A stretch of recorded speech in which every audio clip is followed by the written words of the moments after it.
edges are worn, my steel runs thin. It's been way too long since I felt your kiss.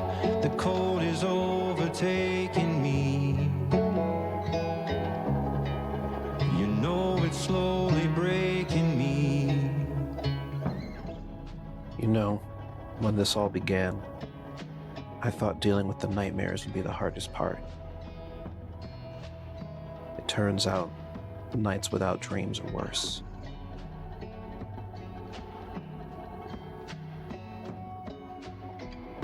My former employer?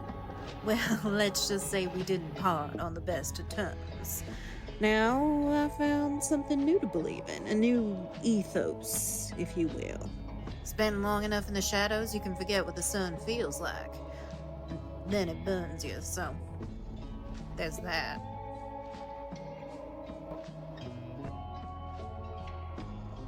I've had the blood of others on my hands for as long as I can remember. So maybe it's a sort of poetic justice then that my own blood is betraying me from within.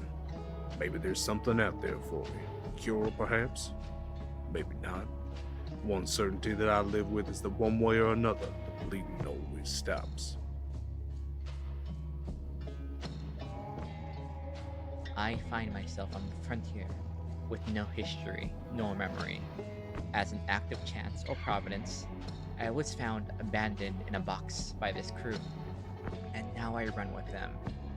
Mainly because I have no other place to go, and maybe they can help this construct find answers to her missing past. My name is Roisin. I am a scion of the perverse. This world is dark and violent. It's deadly, unforgiving in places.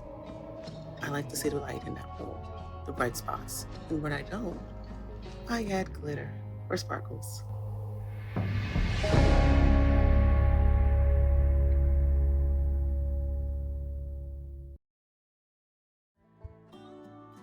Howdy and welcome. Welcome to the Season 2 premiere of Nightmares on the Frontier. I am Derek Sword. I am not your GM for this game, but I do the intro just to save Val a little bit of talking because God knows they'll be doing plenty. This is Nightmares on the Frontier. This is an Old West eldritch horror fantasy inspired setting. Using the Nightmare Frontier and the town of Blackstone and all of the horrors that await beyond, within, and around. Thank you for joining us. We play here for Nightmares on the Frontier in support of World Central Kitchen. This is one of Sword and Keys charity games. So I'm going to talk about a bunch of Sword and Keys links, but right up at the top, if you like, read, and love what we do and want to put your money towards a great cause, actually those things can be mutually exclusive. You don't have to like or love what we do, but if you want to put your money towards a great cause, definitely check out the links to donate to World Central Kitchen. It is a very important organization, and if you are able and generous enough to donate towards that, you can add some incentives to our game. You can spice things up a little bit. So check out that link, which is going to be in chat on socials and also on beacons.ai/Sword and Key, which is where you can find all of Sword and Key's links. I'm going to have these lovely people say more about themselves, but I'm going to talk more about Sword and Key before that. So this is a Sword and Key game. And you, again, all of Sword and Key's links, beacons.ai/Sword and Key. Find our socials, BlueSky and Instagram, links to our Discord, other charitable organizations. We have links to donate to them as well. We have some wonderful affiliates. We have discount codes for like Long Dog Dice. Check out Jen's website for your perfect dice set. Not just dice anymore. There's clothing, which you can get customized for your D&D character, glassware, which you can customize with your D&D character, dice fidgets, which are really great. All that stuff and more, you can use code Sword and Key for 10% off your first purchase. That code Sword and Key for 10% off your first purchase also works at Eldritch Foundry for custom minis, or if you're doing 3D printing of any of their custom minis, you can use our affiliate link for a 3-month subscription for only $19.99. If you are getting anything from Hit Point Press, use our affiliate link for that. They've got tons and tons of TTRPG stuff, whether it's the animated spell cards or the Big Bad series or the Floral Dragon series, which was really, really cool and Annie nominated this year. If you are getting your perfect cup of tea, check out Friday Afternoon Tea, gayest tea shop in the Pacific Northwest. I'm going to borrow a friend's code for this one, but you can use code The Lady Dame for 10% off your purchase of Friday Afternoon Tea. I personally recommend the official Sword and Tea, which Eva and I helped create. All of our links, like I said, beacons.ai/sword and key. I'll talk more about other stuff here at the end, but let's go ahead and go around and have these lovely people say more about themselves and the characters that they are bringing back today. Lynn, if you don't mind starting us out. Hey everybody, I'm Lynn Shive, and tonight I am playing Tressa, also Shive, the crew's wrangler, and just sad, depressed robot woman who found out that learning about where she came from doesn't make your life any less complicated or happier. So, and it cost her an arm. So that's where we're starting off this time. Really digging into that sunk cost analysis there. Eldritch horror. Turns out the more you know, the worse it gets. Next up, we have Ark. Hi, I'm Ark. Both I and my character Amon are using he, him pronouns. And it's so good to be back. And I don't know what everyone's talking about with all this eldritch horror. I'm looking forward to some really good times. Just like smooth sailing, nice chill, nothing going wrong. There's no ocean for you to sail on. See, it's already going downhill. It's underground, isn't it? It's an underground. Yeah, ocean. there's an ocean underground. Yeah. Yeah. I was gonna say if there's a character that embodies the more you know, the worse it gets. I think that's Amon. Next up is Gilly. You muted, bud.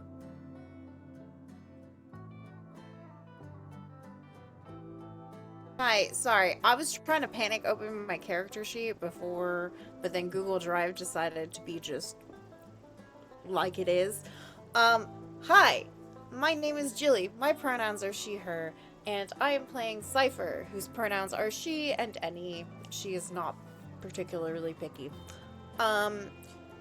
She is a chaplain. She was not always a chaplain, but she is currently a chaplain.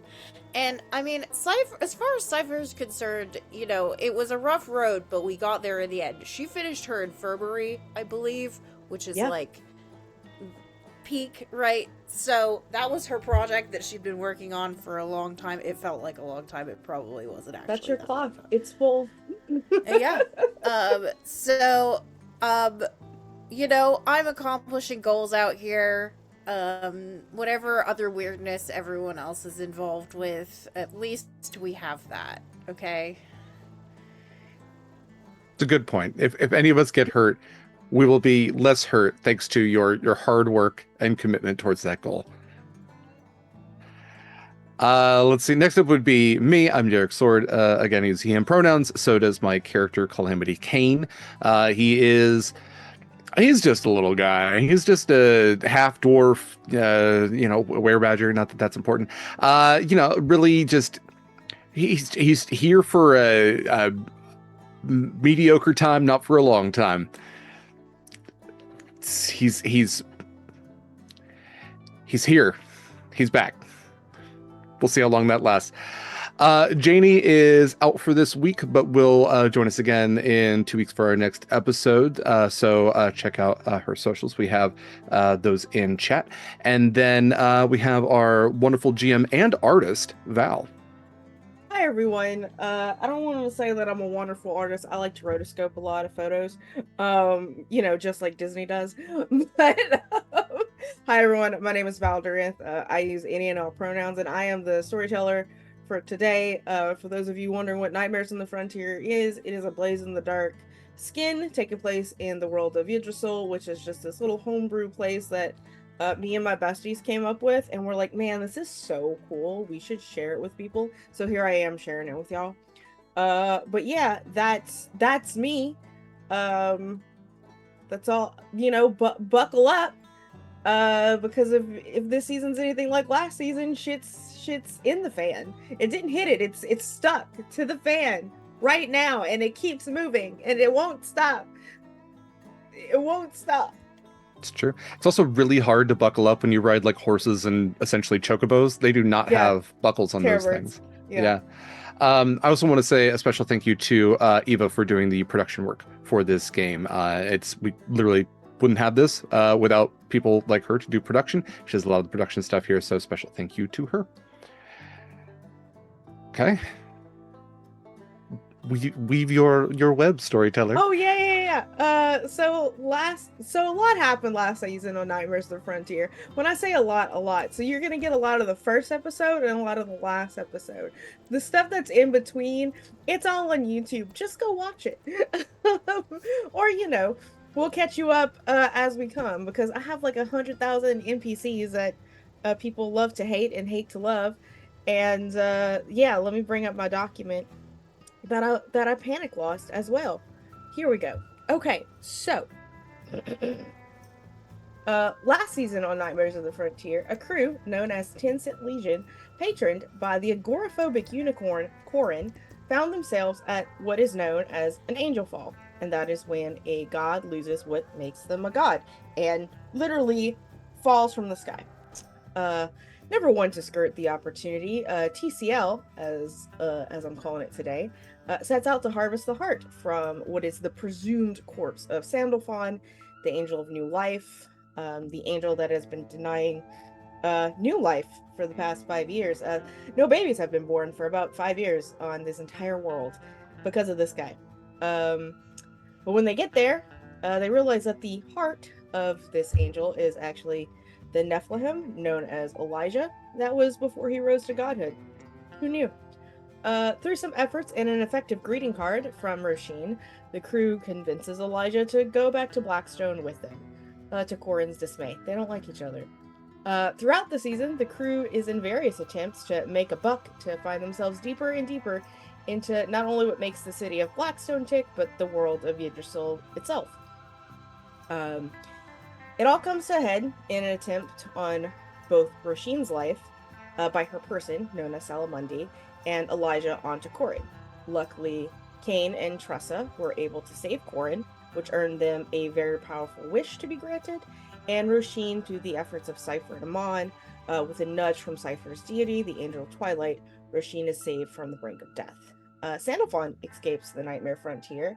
Kind of wanted Tressa to go with him, but she didn't want to, despite the fact that she was dating him for a hot second there. It's like, you know what? I don't know about that. But before heading out to solve the problem of Salamundi, who has escaped to their home, Roisin and Sal's home, they run into some guy named Ambrose Dexter, kind of strange, and he's like, I'm also looking for the thing inside of Sal. And for some reason, Carl, which nobody can understand but Ahmad, likes to yell things at this guy. Who knows? On the outskirts of the village that is Roisin's former home, the crew travels there and discovers there's nothing but bodies and husk of bodies and a giant pillbug god with lots of faces inside of it, ready for its sacrifice, which is Roisin. Sal, or the weird unicorn demiurge ghost demon baby that was birthed between Corin and Tressa's sister Ilya, finds something like love and joins the battle against the pillbug god of many faces with the crew, helping to save them all. Using their wish, Tressa and Cain rid said demon baby of the demon part.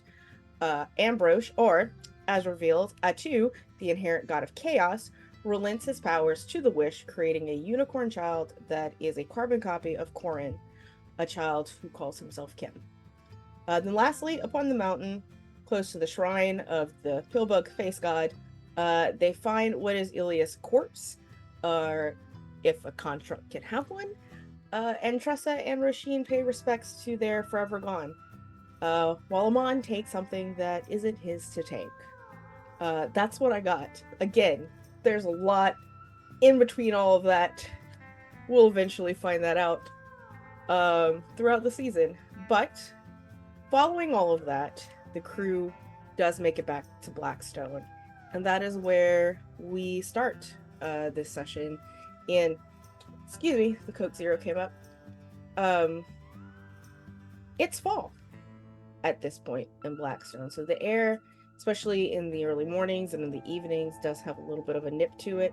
Sometimes frost will even stick to some of the leaves of plants. But y'all have a lot of healing to do. Y'all went through a lot,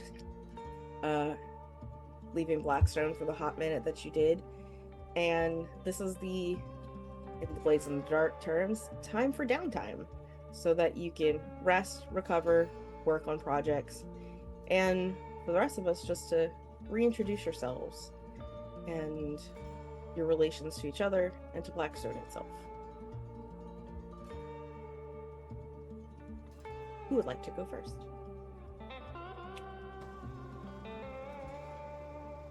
I mean, I think we all have probably some stress we need to get rid of, and I'm actually speaking specifically for myself at this point. You're not too bad. I'm over half. So 1, 2, 3, 4, 5. Yeah. yeah, You're not just terrible. Like, yeah.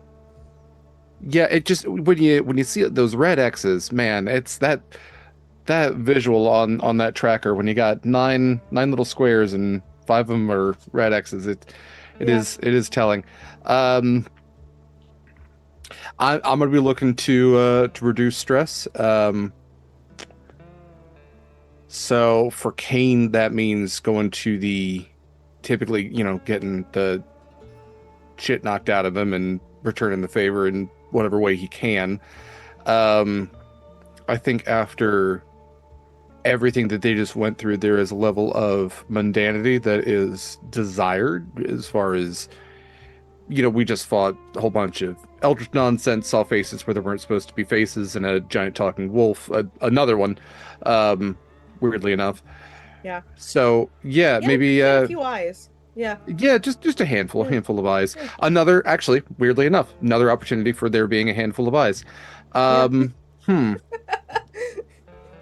So I think a good amount of just mediocre bloodshed and a fighting pit where it's supposed to happen. That's where it's sanctioned. Is great. So I think that's where he'll be looking to go. And he'll just kind of toss the invitation out there if Cipher has any desire to irritate people. No, I'm sorry, talk to people at the fighting pits. If Amon wants to, spend any coin there, if Tressa just needs 100%. to get out, yeah, they're all more than welcome.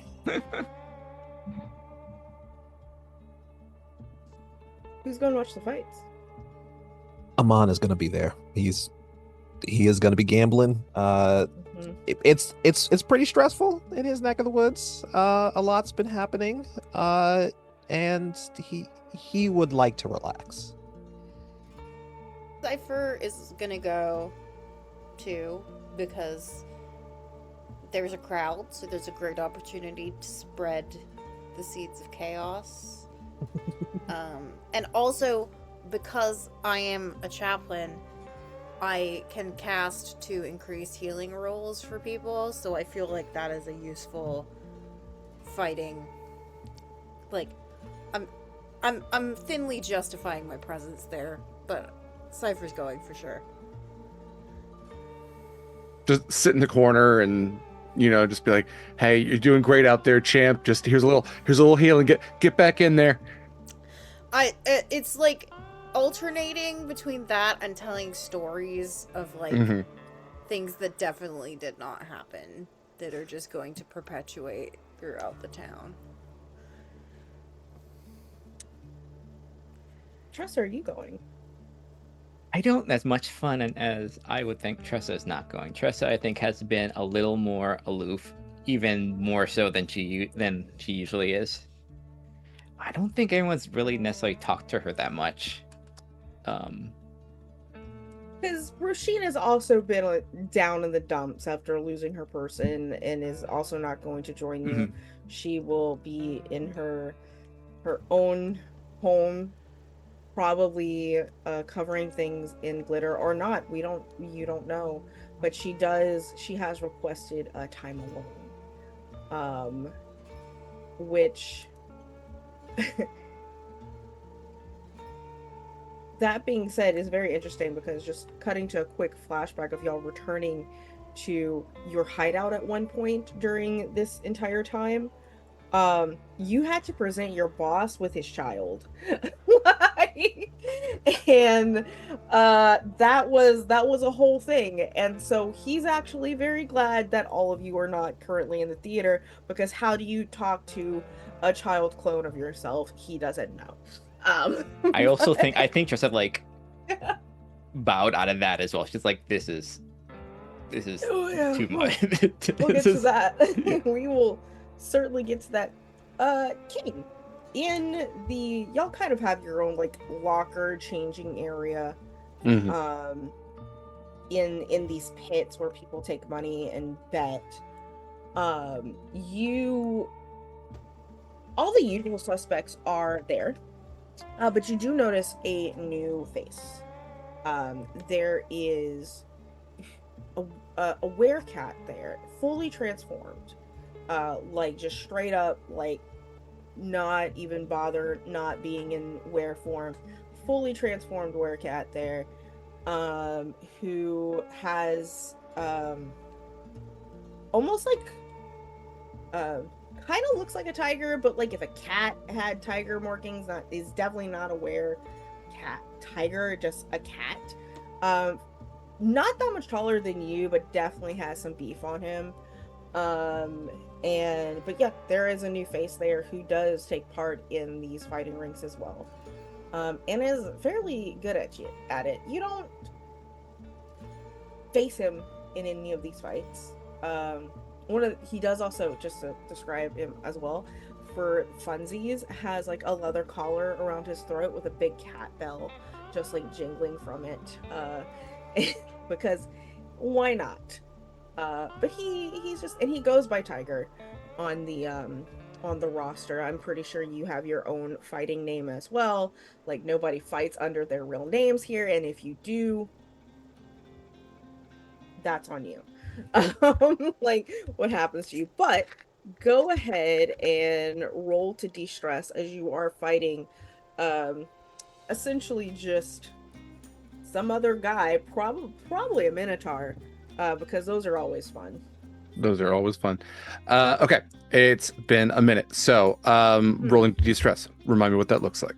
Sure. So you take the out of your mind, body, and spirit, the one that has the least amount, which would be your spirit. You would roll Correct. the d6s, and you would take the highest. Delete that from your stress. If you go over what you have, you overindulge. Okay. If you roll a 6, you overindulge. Okay. So I'm going to roll 2 dice because I have 2 in spirit and then take the highest, which I got a 3 and a 5. So that would be 5. So that will take me down to 0. You also win your match. So hopefully if someone is betting on you, Amon, you get to play a little bit. You end up, how does this look? How do you beat but not murder this minotaur that you are wrestling, essentially? Yeah, so I think definitely beforehand he'll like to Amon, just as like an aside, even though there might be yelling and everything in the arena, just like, hey, I'm not planning to throw this one, so like you can bet. I'm gonna try, is what I'm saying. If you want to bet on me, and if you don't, I ain't gonna know. But also, I'll sense it, and I'll be a little hurt. I'll be more hurt if I lose. I mean, in a physical sort. You understand what I'm saying? I gotta go. Okay. But I think in the ring he doesn't overindulge, but he's so close that I think there is a moment of, Minotaur being so much bigger than a half dwarf. Even when he is changed, he's only a little bit bigger as a werebadger, and he's not looking to shift. But there is a point where the fangs start to elongate, his eyes go a little bit yellow. He's on the verge of shifting as he is beaten this minotaur into the mat, and he is just laying in. He grabbed him by the back of the horns. He's pulling the neck just a little too hard. He hears a lumbar snap just a little bit, and there's a moment where he's not sure if he's gonna rip this thing's head off or not before hears the bell, like the fight is over, and he's just able to let go before like either the horn snap or the neck snap on this thing. And he just deep breath.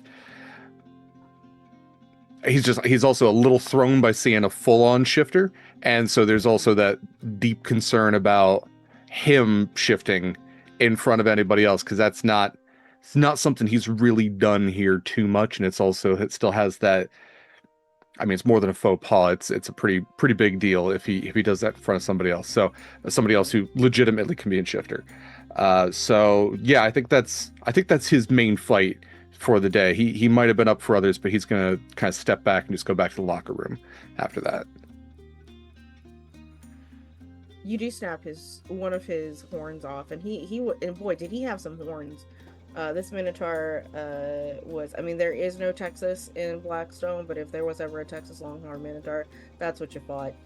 And he was also like brown, like he was that type of like light brown, white, patchy color. So he was definitely a spotted cow.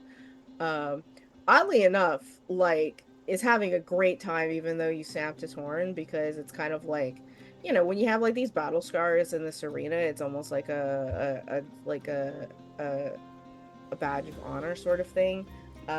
Especially since like nobody's been at war for a long time. This is kind of like what people do. They fuck around and they find out, and sometimes when they find out, they like it. He liked it. It was a good match, and kind of almost wishes that you killed him. But was very happy to get close. You know, just nice little social club of masochists. This is really nice. Just to see how fun Yeah. it was. Then yeah, Cain makes it back to the locker room before he realizes he's still holding on to the snapped off piece of horn. Just drops it on the floor.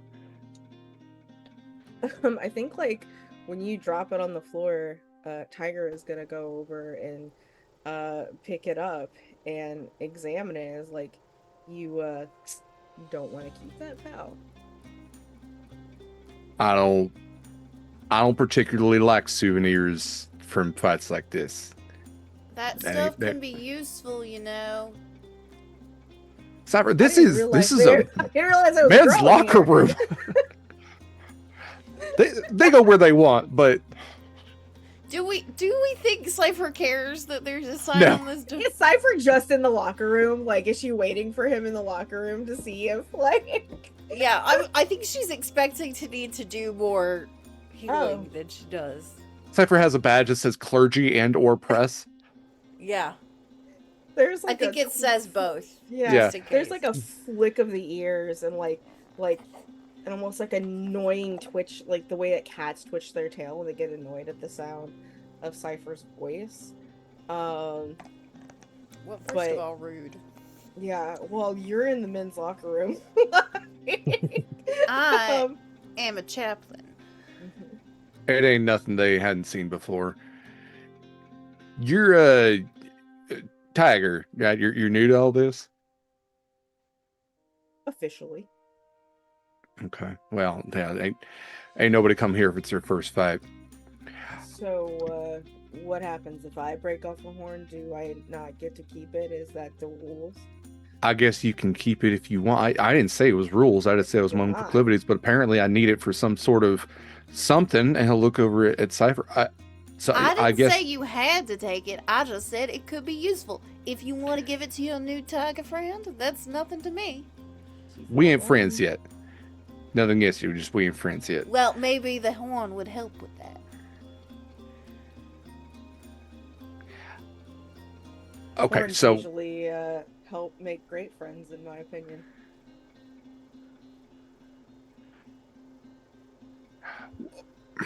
it's a weird energy you're bringing to this, but I ain't totally against it just yet. What's your deal? Why are you coming in here all puffed up? Oh, like, Yeah, like, What's ain't going you on? worried? Ain't you worried about, getting somebody with a bite or a scratch by accident? And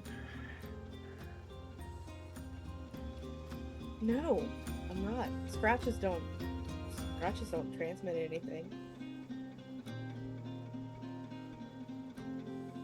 And if That's I good bite to them, know. I just have to make sure that it's the last thing they'll ever feel. okay, so it's like that. It's not like that for you.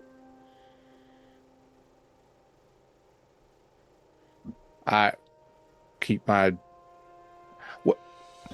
They ain't none of your business. I don't really go around biting folks. or anything.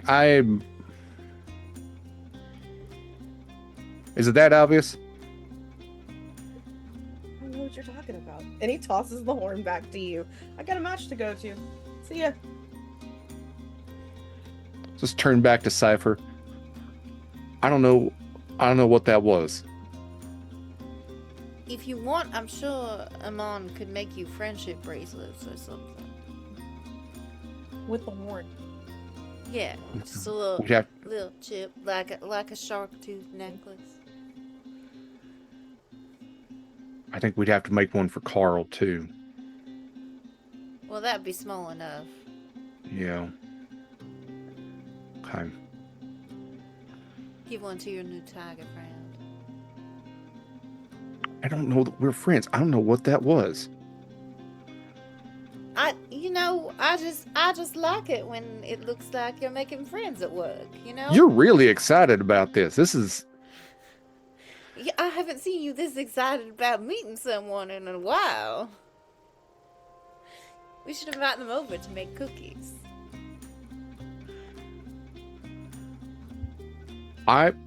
Maybe, but the last time we invited somebody over, we ended up with a hole in the roof, and one of us lost an arm, and the other one lost a partner. It got messy. When we have company over, things get messy. But cookies, though. We can bake cookies without people. Anyway, I need healing. Can you officiate that?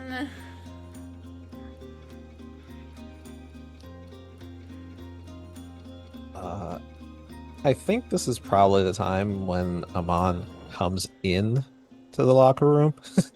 All right.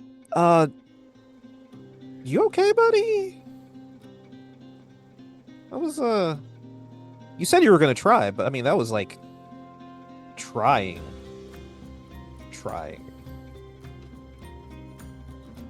Yeah, I think I just need a little bit of what's the word? Catharsis.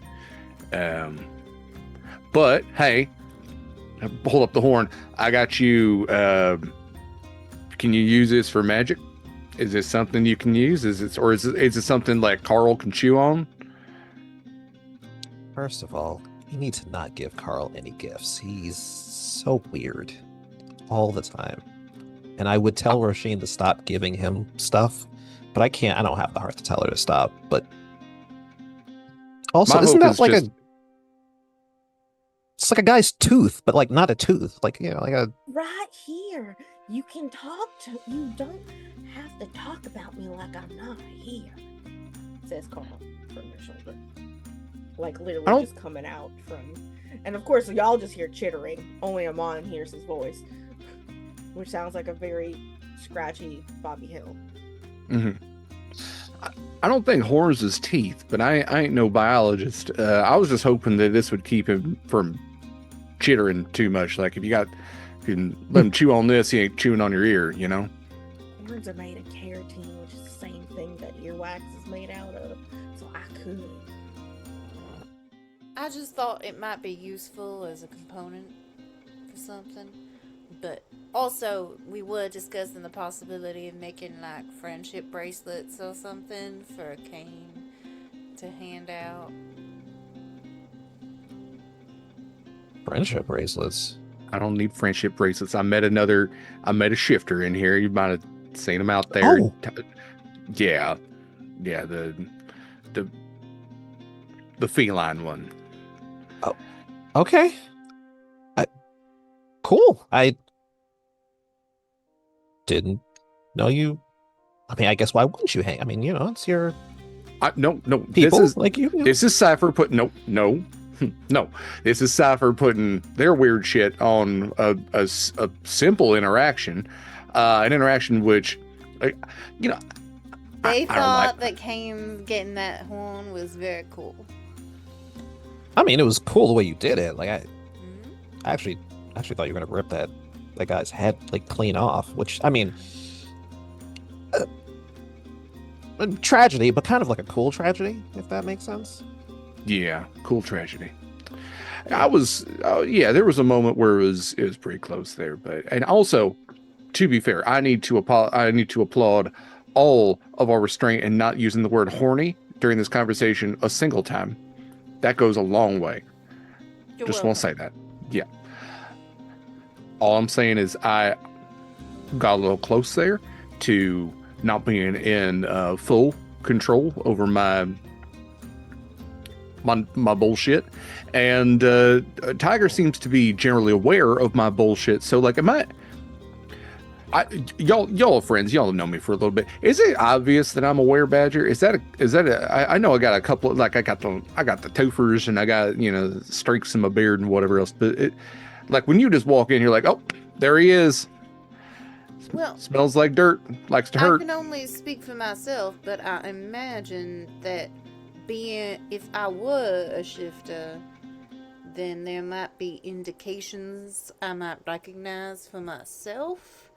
So I do not think so, but I think it is entirely probable that someone with related skills might recognize the signs. And now That's fair. spiritually, y'all would know that it's not weird. Like, this city is populated by werecats. Like, they are probably the most common shifter in Blackstone. They are basically very similar to like the Scottish and Irish traveler type people. Like kind of an equivalent. They are more nomadic and they set up shops. Like, for example, there's the shop out the meat sticks. If y'all remember meat sticks, the little meat sticks place outside of Amon's apartment. Like werecats are the most common, and probably the most people, like the youngest children are here are the werecat children. Like there's probably about 100 5-year-olds, just werecat children just roaming around because they are very prolific. But it's not weird to see werecats here. They're everywhere. All I can say is I wouldn't recognize the signs, but I think it is entirely probable that they might. Yeah. Yeah. Well, it is what it is. I might see him again. I might not. They might die out there. I don't know. And then That's not I ain't a got nice nothing thing worried to about. say about your new friend. Around It that is. time, the crowd goes kind of wild because they did not, in fact, die. Tiger won their match, probably against an orc. Well, Sounds Uh, lively to me. yeah. Well, then that problem continues. Regardless, ain't a right now sort of thing. Like many things in life, that can be a future Cain problem. Amon, how'd your gambling do? Do you Come on, let's make- roll. make See some money? how- So, about I'm that, real stressed out. Yeah, am I? you have 8 out of 9. What? That's crazy. Technically, it's 8 out of 10 because you have to go over. But yeah. Go ahead That's and so de-stress. crazy. Ezra, it looks like your less would be your spirit, which would be 2 dice. Yeah. Let's see. Do I get like a double up bonus if I roll the same number twice? Did you roll 2 6s? I did not. Oh, I did not. Because that would have been a crit, Okay, and cool. you would have cleared everything. What did you roll Cool. 2 of? I rolled 2 2s. Go ahead and take 2 off. It's okay. You'll have plenty of time to de-stress. That's why you have 2 downtime actions per session. Like, Uh-huh. or you can always buy more with your coin. But with 2 being, you were successful, but you're not staying around to bet when Cain's not going to play. So you betted a coin, and you're getting a coin back. Sort Got of it. thing. That. Okay. I could stay, and I could try to make a little bit more. But I kind of just broke even. I did bet on you. Good choice on my part, but I don't know. I think you're just seem a little bit more aggressive today, bigger, more intimidating. Just we went through a lot, and maybe that has an effect on me. I don't know, but I'm feeling better now. Got a lot out of me. It's good. You do, Cain, feel, and you've kind of been feeling this since the village and getting back from it, and it does feel better, but you do have been noticing, like, underneath your skin, like something just keeps trying to scratch to get out of you. And it's very similar to kind of like when you had first transformed, or like when you were first bitten, sort of just kind of like, you know how like when you're in chronic pain, like what most people would consider of their 6 is now your 2. You're at your 2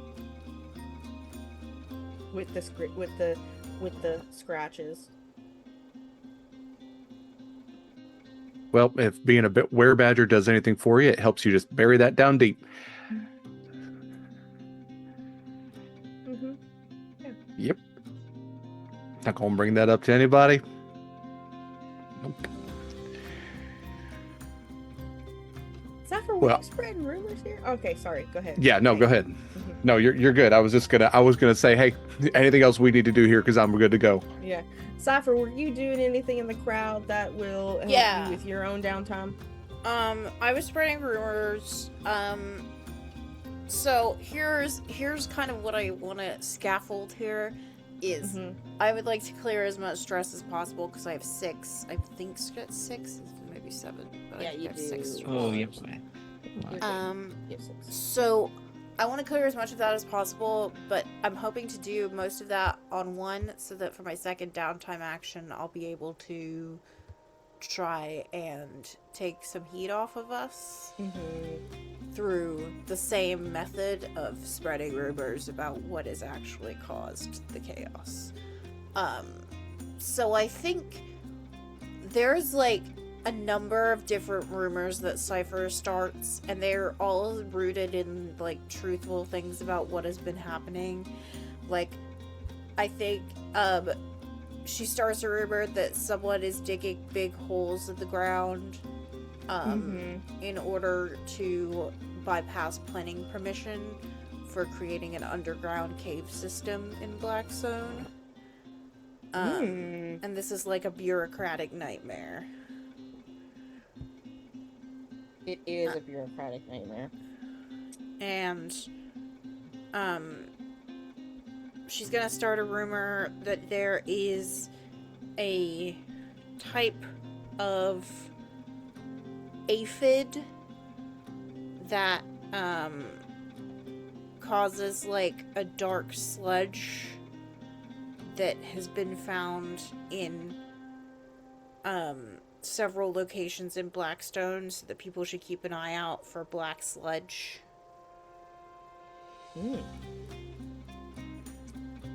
Go ahead and roll for me. Okay. So Let's I'm see also how rolling 2. well you de-stress with that. Okay, I rolled a 2 and a 5. So So you delete the 5 the 5, yeah. down to 1 So- stress. Down to 1, that's fine. Yeah, you can deal. Because, I mean, we've already established that, like, Cipher just always has a little bit of edge to her. She's always just slightly stressed out all of the time. In general, that she's... It might be everyone else's 1, but this is Cipher's 0. Like, Sure. This is normal. There's no true peace. Like, I think she's gonna wait till she can talk to Roisin to work out what rumors Roisin wants her to create about why That's fair. Sal's is presumably That's fair. closing. That's right, because there was a murder. Essentially, what looks like there were murders inside of that shop, and the confectionery shop and all that is effectively not open. Yeah, but she doesn't want to start anything without consulting Roisin about that. So that she will wait on. There is, as you were also just spreading rumors, are you also listening for rumors? Yeah. there is a rumor going around, because you rolled a 5, there is a rumor going around that a councilman's son was killed at a party. Okay.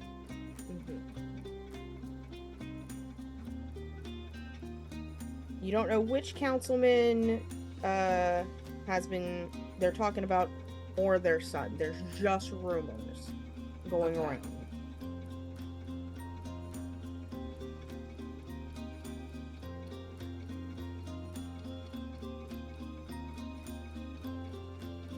Tressa.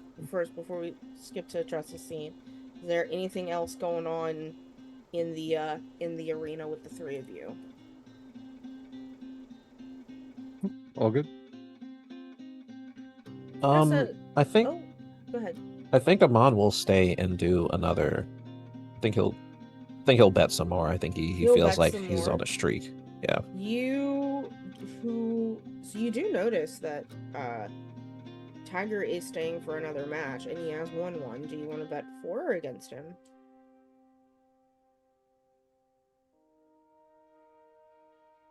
I think he'll bet on Tiger. Okay. I want you to do another roll for me. Another downtime roll for me, please. All right. Big money, big money, big money. Not the biggest money. This is a 4. A 4.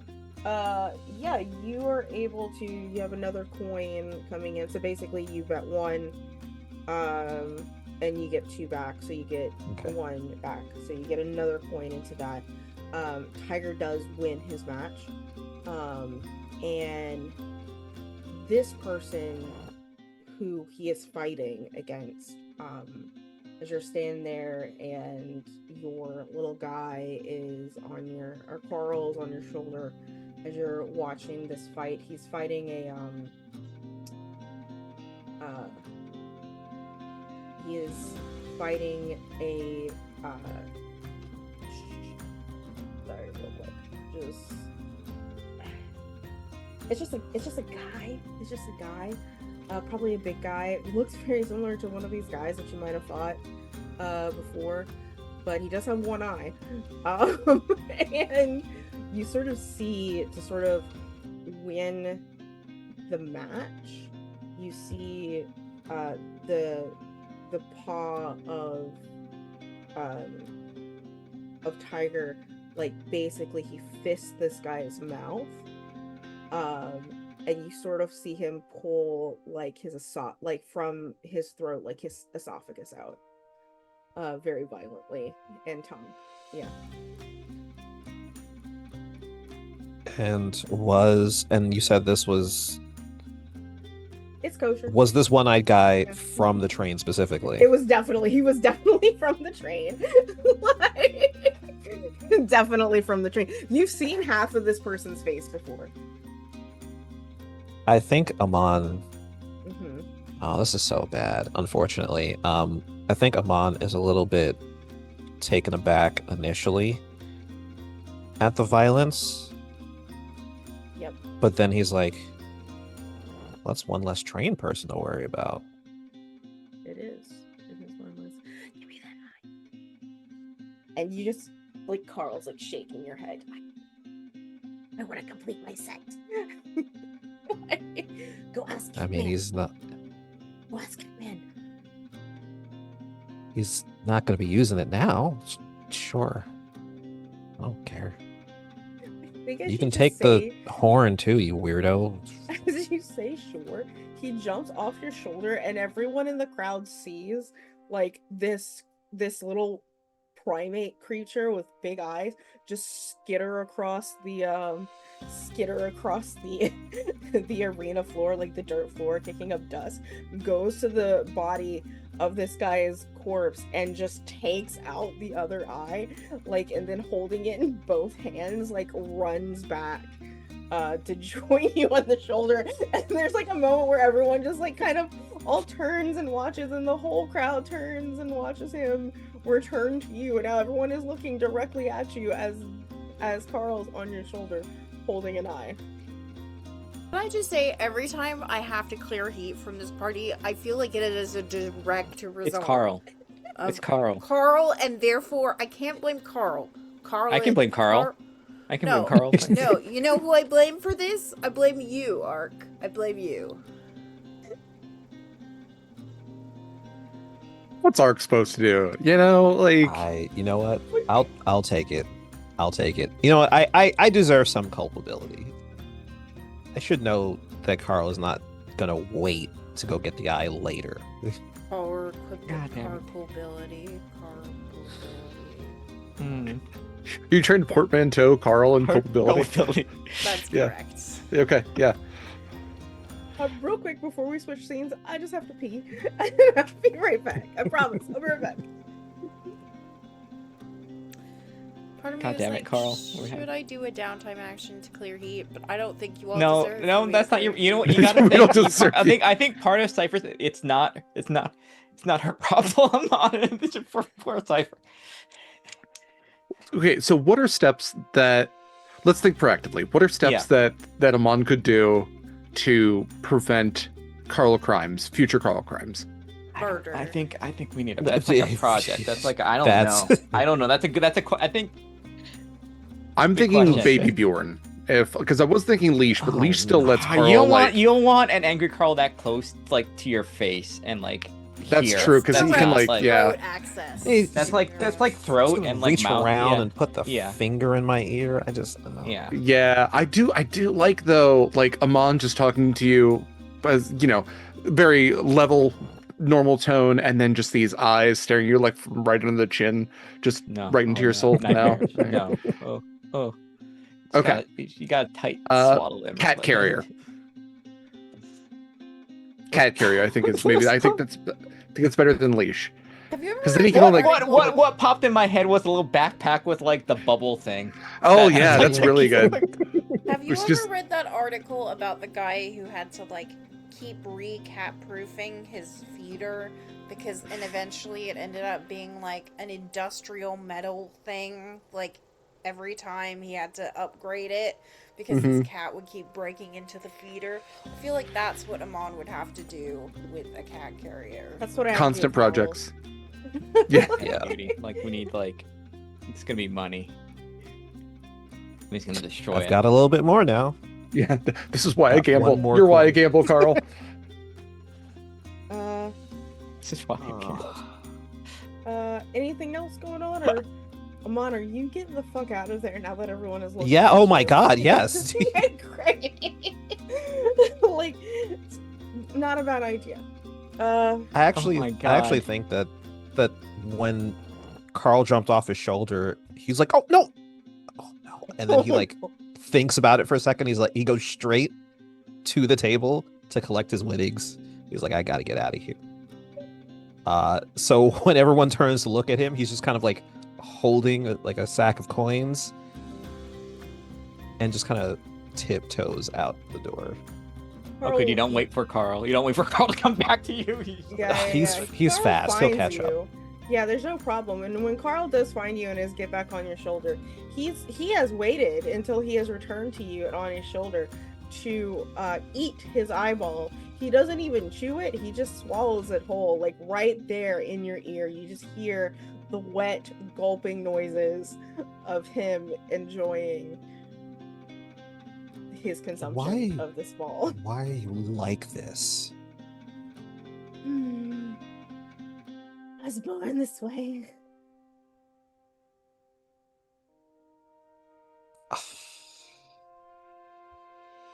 Restraint, Carl. Restraint. You and I both know no one was going to be able to stop you from getting that eye once wherever they put his body. The least you could have done is waited until it was only like a guy or two. The fresher, the better. Oh my God. Ugh. Ugh. You should invite that cat man over. You can get me more. And now I understand why it was only 4 stress that got cleared and not the full 6. That makes sense. Sick little man. I mean, altogether it was like 6, but yeah. Yeah. After that, I think Amon's gonna go get something that will help him forget what he just saw and heard. Tressa, you're missing an arm. Yep. What are you doing? Tressa's has been kind of cleaning up her area, kind of like she's not exactly being like subtle. She's starting the process of putting things in boxes.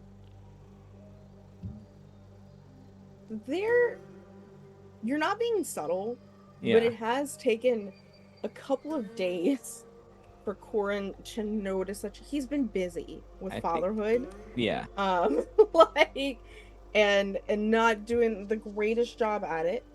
But I think at one point he sort of comes up into the attic where are in the storeroom for the theater that you tend to stay in.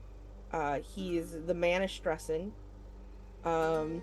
He's got like his eyes are red.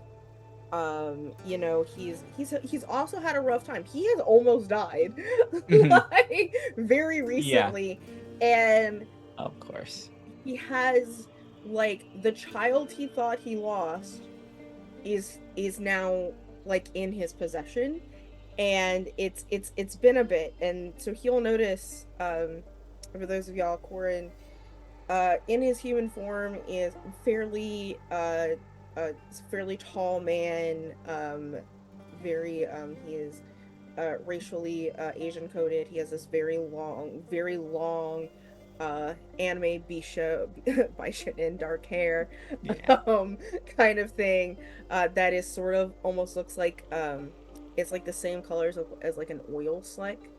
So sort of those greens and purples that sort of shine in the black. He's got a sort of like this dot on his forehead that definitely has like claw marks around it for when Sanophon tried to take his horn from him, sort of thing. They are healing, but he's looking a bit rough, and he sees you packing, and he's like, Tressa, what's going on? I'll look up and cock my head. You look like hell. You're missing an arm. Shrugs. Guess that makes 2 of us. Yeah, I guess so. That still doesn't answer my question. What's going on?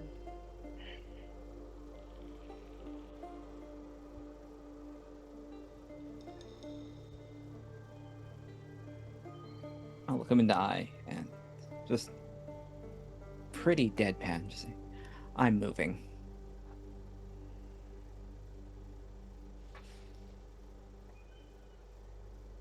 Oh.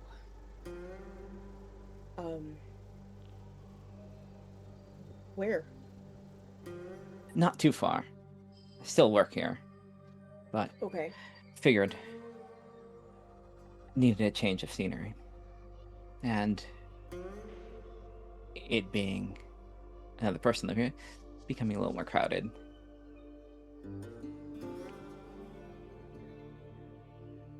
You don't want to stay here because of Kim? No, Kim's fine.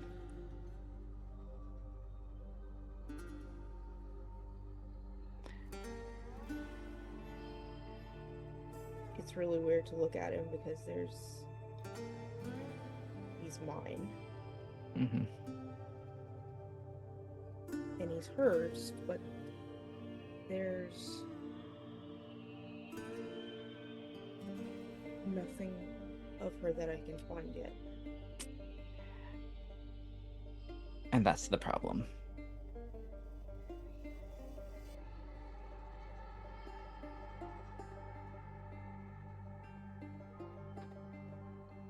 it's not a problem for me. It's an adjustment, but it's not a problem. I'm just glad he didn't show up younger than 5 years old. That would be a problem. I mean, there's lots of problems that come. Because he's just like me. There's the danger of it. I'm sorry.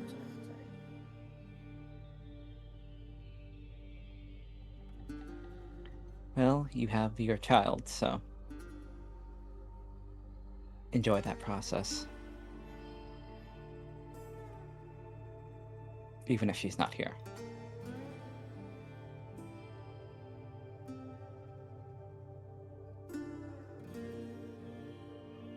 Found her body.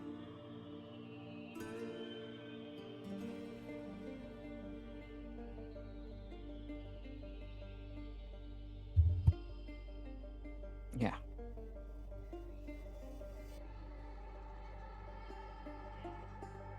What did you do with it?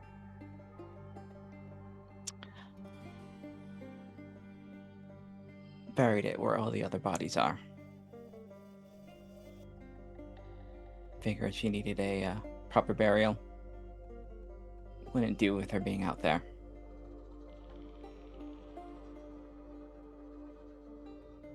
And I figure I wouldn't want to bother you with that at this exact moment. Will you come to terms with that on your own?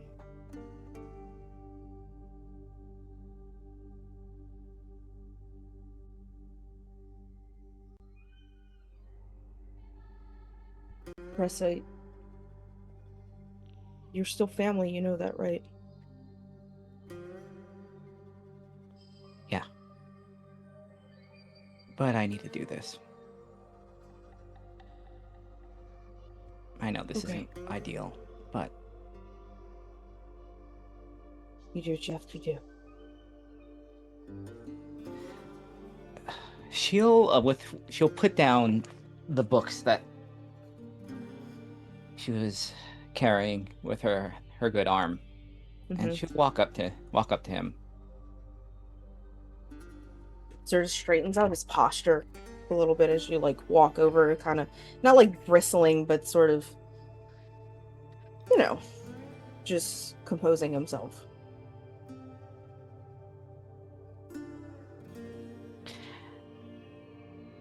And she'll kind of put her hand up to his cheek. His eyes close and leans into it. Are you cold or warm? It is cold. Mm-hmm.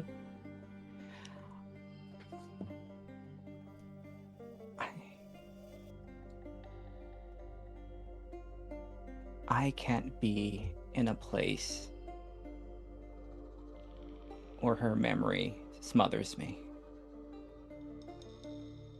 As much as this home, it's not good for me to be here.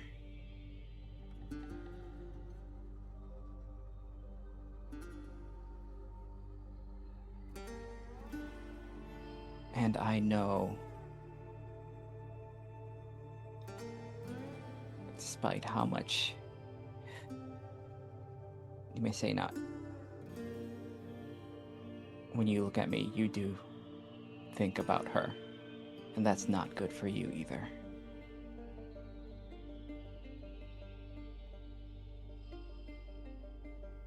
We both need to get over her, and if I stay, we're not.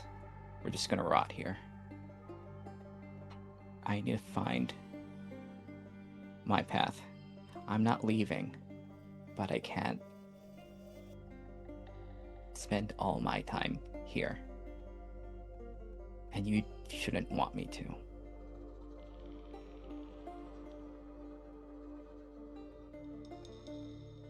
I really shouldn't.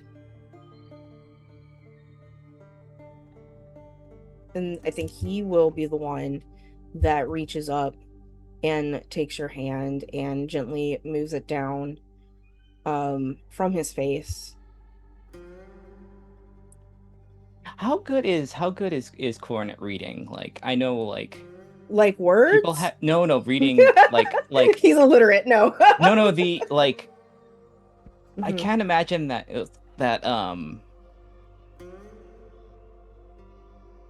Iliad like emoted like better than I think. How good is Coronet kind of reading like the solar emotions that like someone like Tressa has? I think he's better than most people because he spent so much time with your sister. Mhm. He's better at it. And because he spent time with you, he's learned, just kind of like you do with any person, like learns the details of what expressions on, like the micro expressions Mhm. on someone and the movements. He's pretty perceptive. And he does have a little advantage when it, probably the person that has the most advantage when it comes to reading you specifically. Mhm. There is that definitely Mhm. twinge of regret and like sadness to her that is kind of buried a little bit on like the little bit of like the passive like face that she puts on. I think he smiles. Take care of yourself, Tressa. We're not going anywhere. Mhm. And he lets you go. Just because you moved, I'm not here doesn't mean you can't visit either. I don't know. I don't know. I might think about moving the whole theater at this point. Maybe to a different neighborhood, rent a different building. I mean, there's a hole in this ceiling. If you can't tell, there is a hole in my ceiling. I do remember that. I did go through that ceiling. You went through the there's okay. It wasn't pleasant. No, it wasn't. We're gonna have to do so much work in order to fix that hole. No one's gonna want to see shows when it rains, and it's fall, so it's gonna rain really, really soon. We need to get a tarp. Someone to check the gas lines, tiling. See, that's something else you can think about. So Yeah, this is what this is how he's coping with his home repair. Home repair. Uh, but that being said, before we get to your first downtime action, I think we're good.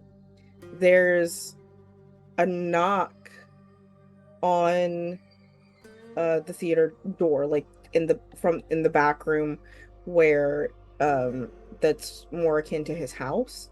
That's sort of like, it's like a bell, it's a knock that it's magical. You can hear it from where you're all at, and he just like really tenses up at the idea of answering the door. Like, which is she'll like nod. It's like, do you want me to take care of this? please, while you're still here. All right.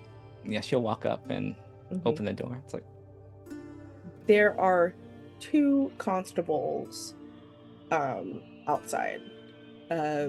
One is like a darkling woman, and the other is which is say she looks very elf-like. She's got some very, very sharp teeth and a very, very elongated mouthpiece. Very, very Sealy Court Fae, we'll say.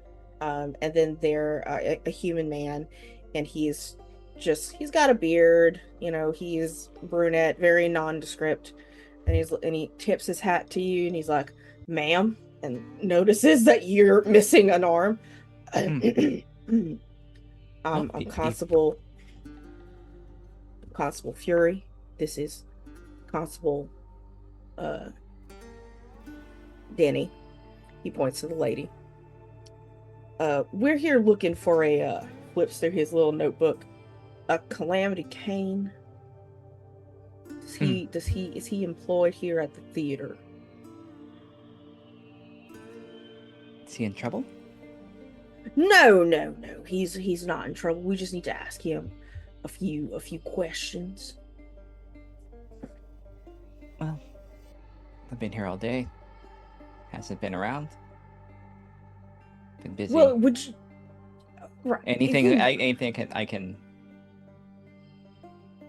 What are you an associate of his? She'll kind of like tilt her head, like sideways.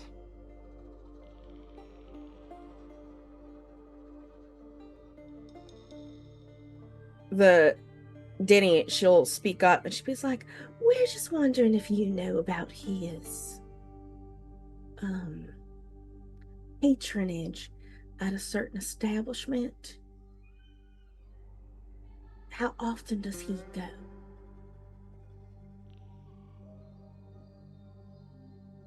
Is he in danger? Possibly. Is there a problem? Possibly, yes. What is the nature of this? Well, he might be associated with a wanted fugitive. And we just want to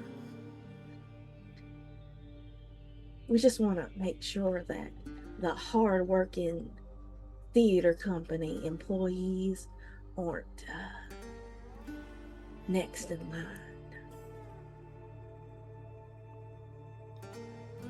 Ooh.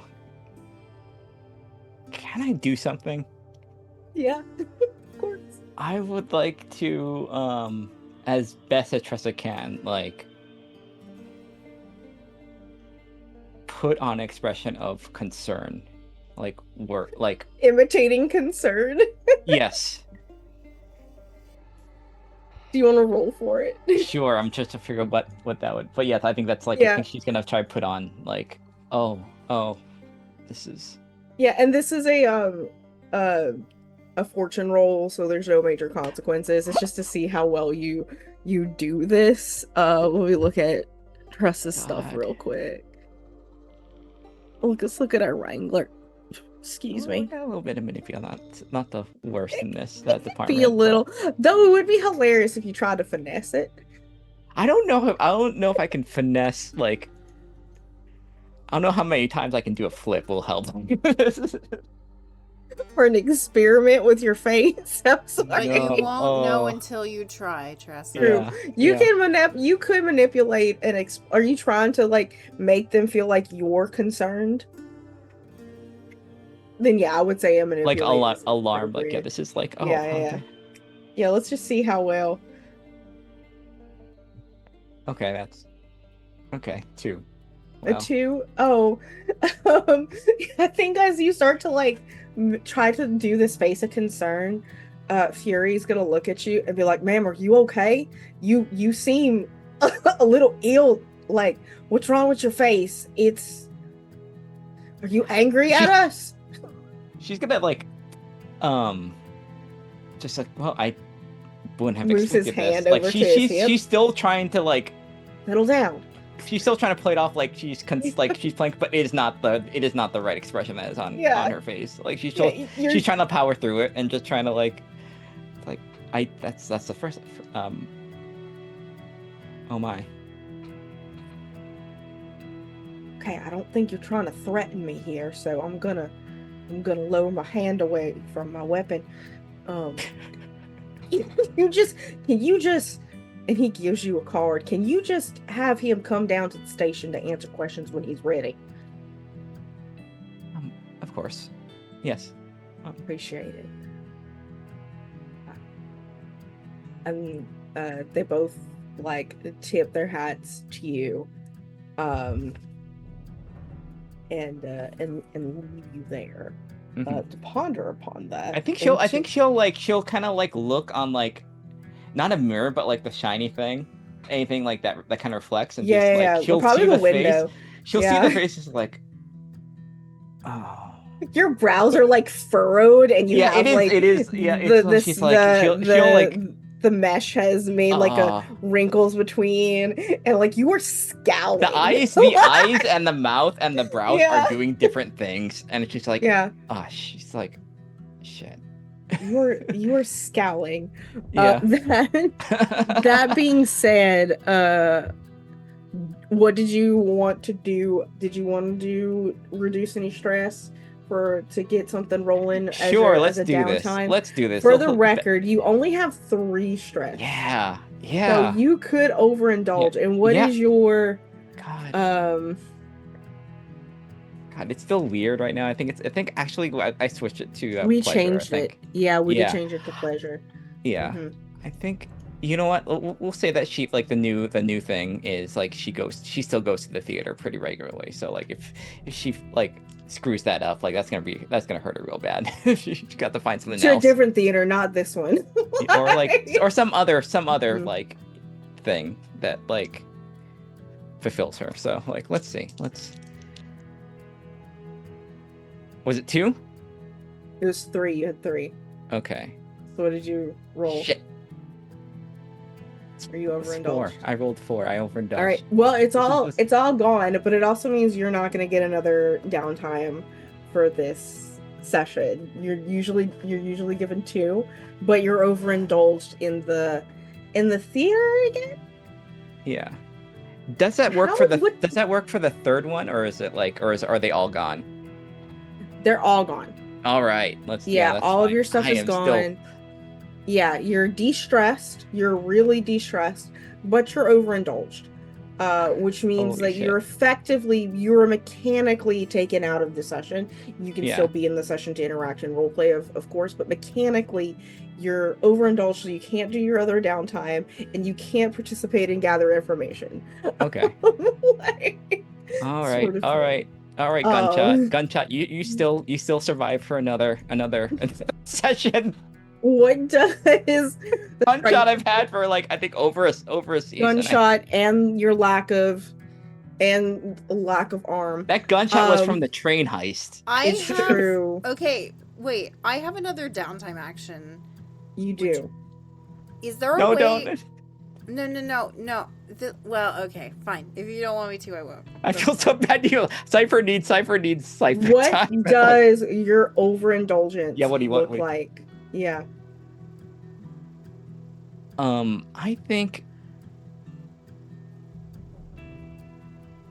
I think for this one, like the mood is not striking her in this. I think Mm-hmm.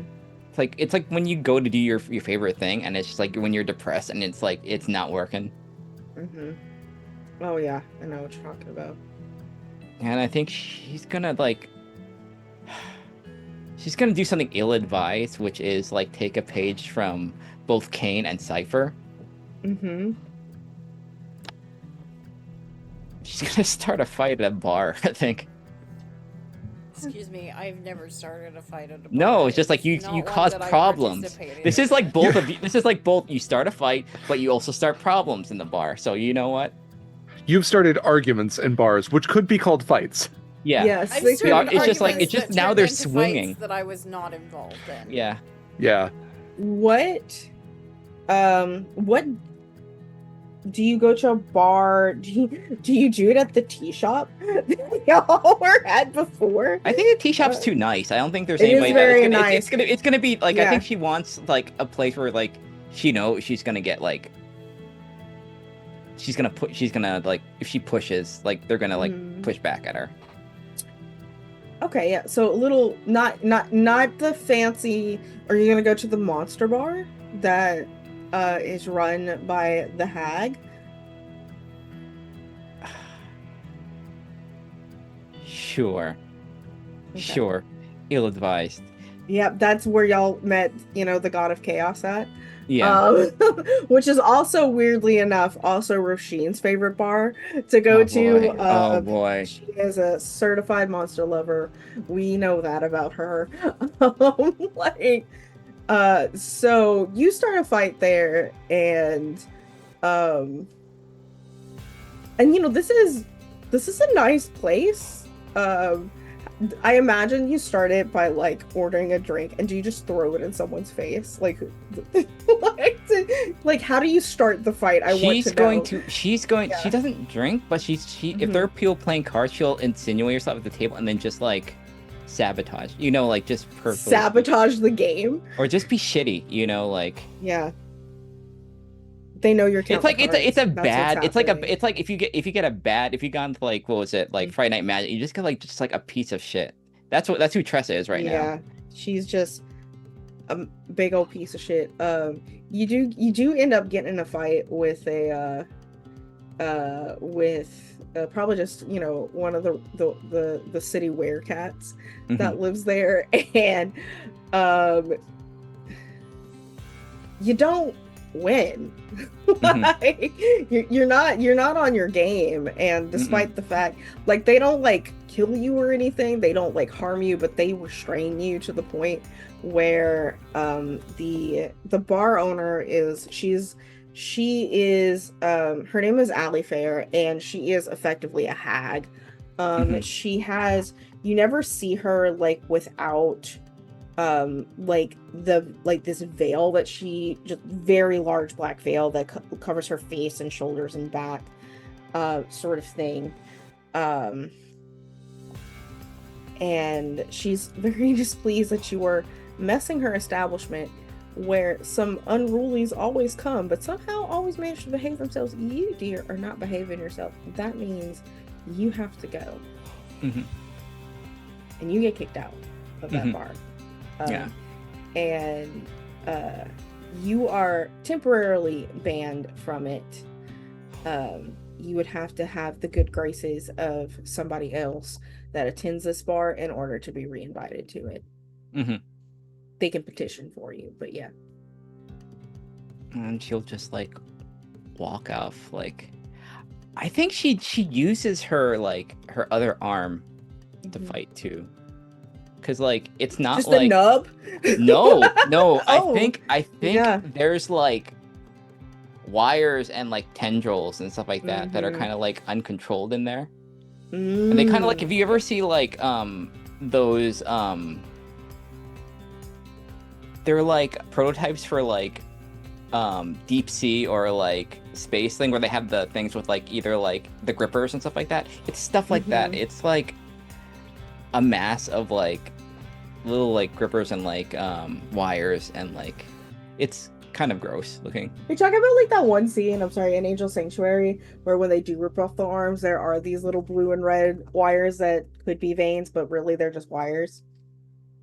They're kind of they're like that, but it's like it's like a little more eldritch. So it's like there's a little bit more eldritch. Yeah, for sure. It's gross. It's pretty gross. And I think like when you get kicked out, and the guy, the bouncer that kicks you out is a large minotaur by the name of Andy. He's sort of like, he's so big. He like basically just like picks you up by like your collar and your tail, and like almost like not hog ties you, but like carries you almost like an animal outside, and like does an almost like comedic toss. And then like as you land on the ground, you sort of like get up to turn, there's just like his hand is holding out, and there's essentially like bandage tape, and it goes, "It's really gross. You're leaking everywhere." And then like leaves you at that. Yeah, so she'll kind of like she'll grab the tape and then just wander off into the dark. She's not gonna go home, but she's not gonna start anything. She's just gonna like be out there. I think as you wander into the dark, it's a great place. Feeling a little sullen and overindulged. It's a great place for us to take our break. Fantastic. Stick around, folks. We'll be back in about 10 to 15. Pet Your Pets do the things. And remember that we are raising money for World Central Kitchen, and you can donate to that important cause at any time to add some extra incentives to that game, with the link that is in chat on our socials and on beacons.ai/sword and key. Stick around. Howdy, and welcome back to the Nightmares on the Frontier Season 2 premiere. I said Frontier and premiere, and it made me think I said the same word Yeah. twice. Yeah. It's the Frontier premiere, Season 2. Okay. Val. We're back in Blackstone. Everybody's had one, maybe two, for a certain person who spent a lot of time gambling. Of downtime, everyone indulged in themselves. Some overindulged.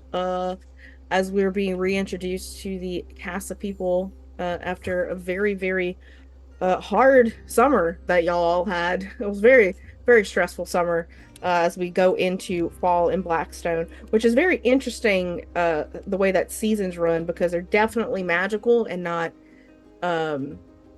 seasonal. Because for those of you who do or do not know, technically Yggdrasil as a planet is flat. It has spherical atmosphere around it, like including in its underdark. But like the land is particularly flat. There's probably a slight curvature in the dome, in the crust, to let it imitate horizons. But for the most part, like it's a flat Earth. We're just gonna leave it at that. It's a very weird place that has nothing really natural in it, except maybe the people there. But we'll see about that. So yeah, it is generally a chilly time. Roisin's oak tree that she has, it was a live oak, I think we said, or was it an ash tree? I think it was an oak tree. She's its leaves are changing colors outside, where there's also that big pit in the ground, changing colors. Real quick, do y'all still have that mound of dirt in Corin's courtyard with the stone in it? Is that where that's still at? I think he took it out of the courtyard. I think he wanted it moved. Yeah, he I think said it's someplace, it needed yeah. to go, I think. Yeah. Gotcha. So that's that particular piece of waystone, that blighted piece of leadstone, is somewhere in Corin's possession, hidden away. I believe, but the dirt has been repurposed, to say the least. But yeah, what's everyone doing this fun time after you've sort of indulged yourselves? What kind of plans? Corin is very busy getting, because y'all accepted 2 jobs. One is going to take a long time to get ready for, and that is y'all are going on the frontier as guides for Gray and his employer Ivan to look for waystones out on the frontier so that Ivan can begin building his communications network, which is called Ivan code, which is just Morse code used with a lot of copper wires. Oh, that's right. And then y'all took a smaller job from Cain's friend Kuroko to kind of help take care of this problem that she was having with this guy named Daniel, who is also a customer of hers, or a client of hers, we'll say, who has taken a waystone that y'all figured it was also a waystone that she had, sort of thing. So there are those 2 jobs that are sort of on the docket. The one that y'all are still recovering from y'all last little excursion, so no one expects you to go to the frontier today, because that could be a month-long journey and thus takes time to get ready for. But y'all are, free to do whatever you want. It is a city. Some of y'all even have some money. I don't have any money, but I do have a downtime activity that I would like to turn into a long-term project, if possible. Okay. So I want to set up a kind of nomadic clinic of sorts. That is already a project. Roisin started the first aid kit of Holding. Oh, that's right. And can I dedicate my thing to that then? Can I? Yes, you can. You can dedicate your time to sort of converting all of the materials were left in the clinic that is in the theater now. You can definitely dedicate yourself to doing that. Well, because my thing was I kind of wanted it to also be a front for like an information network that like through, because like Cipher's deal is like she deals in gossip, right? Yeah. So as she's treating these people, I imagine that she would be able to acquire information. Sure. So I think that can be part of the same project if you would allow it. Yeah, I think like the first aid kit of holding, as we have called it, is essentially for you to have like a big old satchel that can carry more than, and it's magical, to carry more than stuff for being either around town or on the frontier when you're on foot, so that you can have aid and healing while you're there. Okay. Yeah. It is halfway done. There was only four slots, 4 paths to that. So what do I roll? You roll a skill, and I think that what this might have to be is it might have to be a cast, just because I don't think it has its magical qualities yet.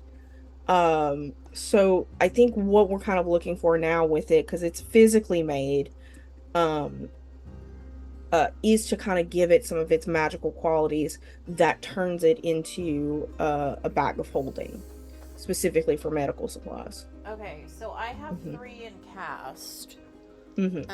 So I roll 3 dice, is my understanding. Correct. Yes. Okay. I rolled a 6, a 5, and a 3.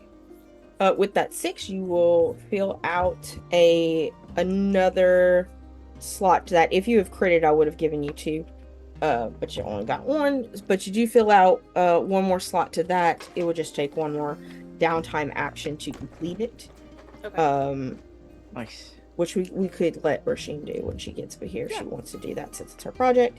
But I think like essentially what you do when you start to give it its magical qualities, because what you have to kind of create almost like a pocket dimension inside the bag, and that just takes time and it takes energy to do that, but you are able to create the beginnings of that pocket dimension.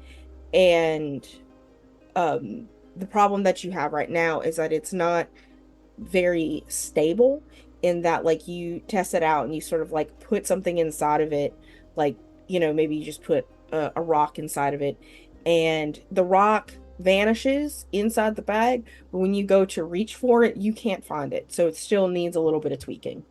Okay. The void is endless. Wow. And you need the void to end. Yeah. Is essentially the void is there, just endless.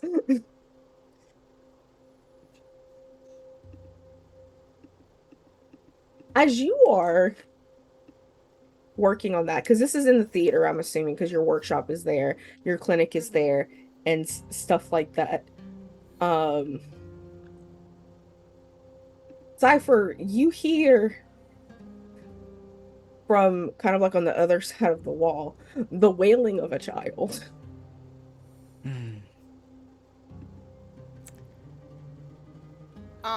I do think she eventually will go investigate if it sounds like Corin does not have a handle on the situation. Corin does not have a handle on the situation. He is trying desperately. You sort of like go in that side, and I don't know how often you have gone to Corin's like apartment, but he is a hoarder, right? And so he has had to essentially kind of clear out his kitchen to make it available for him to feed his child. And Kim is about 10 years old, is equivalent to being about 10 years old, is sitting at the only uncovered chair at the kitchen table, and there's like a little spot at the kitchen table that has nothing on it but a plate of essentially of this very, very beautiful and delicious looking salad with strawberries and tofu and all kinds of wonderful delicious healthy things that you would feed someone, and this child is not having it. And Corin is like, I don't understand, we're vegetarians, I don't like you, I don't know what you want. Like having, like, they are both having the equivalent of meltdown is over Okay. his plate of food is what's I happening. think Cipher just sweeps in and takes the bowl and goes to the counter and takes something that looks like a potato masher or like a pestle or something and like starts mushing it to change the texture of it. And so now it's like different shapes and different textures, right? Okay. And puts it back out and says, "Which of these looks most tasty to you?" Oh my god, thank you, Auntie. Could you? And like Kim like comes over to whisper in your ear, because he can't tell you this in front of his father. He can't hear it. Could you sprinkle some sugar on it? I could not hear that. Sorry. Oh, he asked if he could sprinkle some sugar on it. Well, of course. Thank you. See, Auntie's gonna give me sugar. Like, and Cipher does It's a her sleight of hand Mhm. with the sugar. So like the handful of sugar that it looks like she takes is way smaller than it looks like she's pouring. So it's just like a little sprinkle and goes like this and then like tosses the rest into the sink behind her. And says, "Sometimes it needs a little extra fairy dust." I haven't met a fairy yet, and just starts like to eat it. Like, when am I gonna meet a fairy? That doesn't let me leave the house. Well, you gonna... fairies, they come when you least expect them. Sometimes they watching from their own realm, and when they see someone that they would like to play a trick on, then they come through and they introduce themselves. So when they introduce themselves, do I tell them my name? No. What do I tell them? You tell them that if they want to talk to you and find out your name, they need to come talk to Auntie Cipher. Do I say Cipher? Because do I tell them your name? Oh, don't you worry about that. Do you have a special name? I have many special names, some of them kinder than others. Auntie Cypher's got a special name. Daddy doesn't. There's this moment, like, Corin's eyes are like pinpricks, and he's holding his temples, but then like they re-dilate at that moment and like look at you, and he just smiles, "Thank you." Like, I recommend investing in some shredded cheese. like house cheese? Like tiny little fairy dust.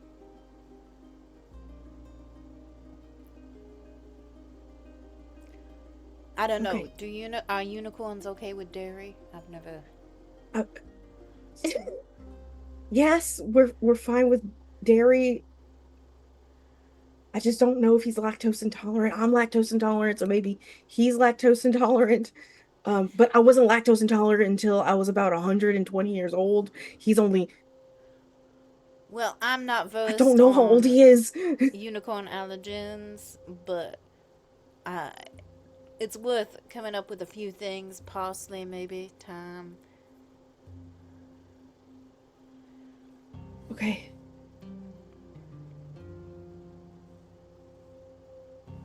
Are you... Never mind. You're in my house. It's sorry that you had to come in here and you had to hear that. It's a mess. It's so bad. Well, I think you're learning. Have you done this before? You know, children? Is that him asking or you asking? Yes, that is him asking. I mean, I was one once, I assume. You don't remember being a child? Well, I think after a time, it seems like we've always been who we are, you know?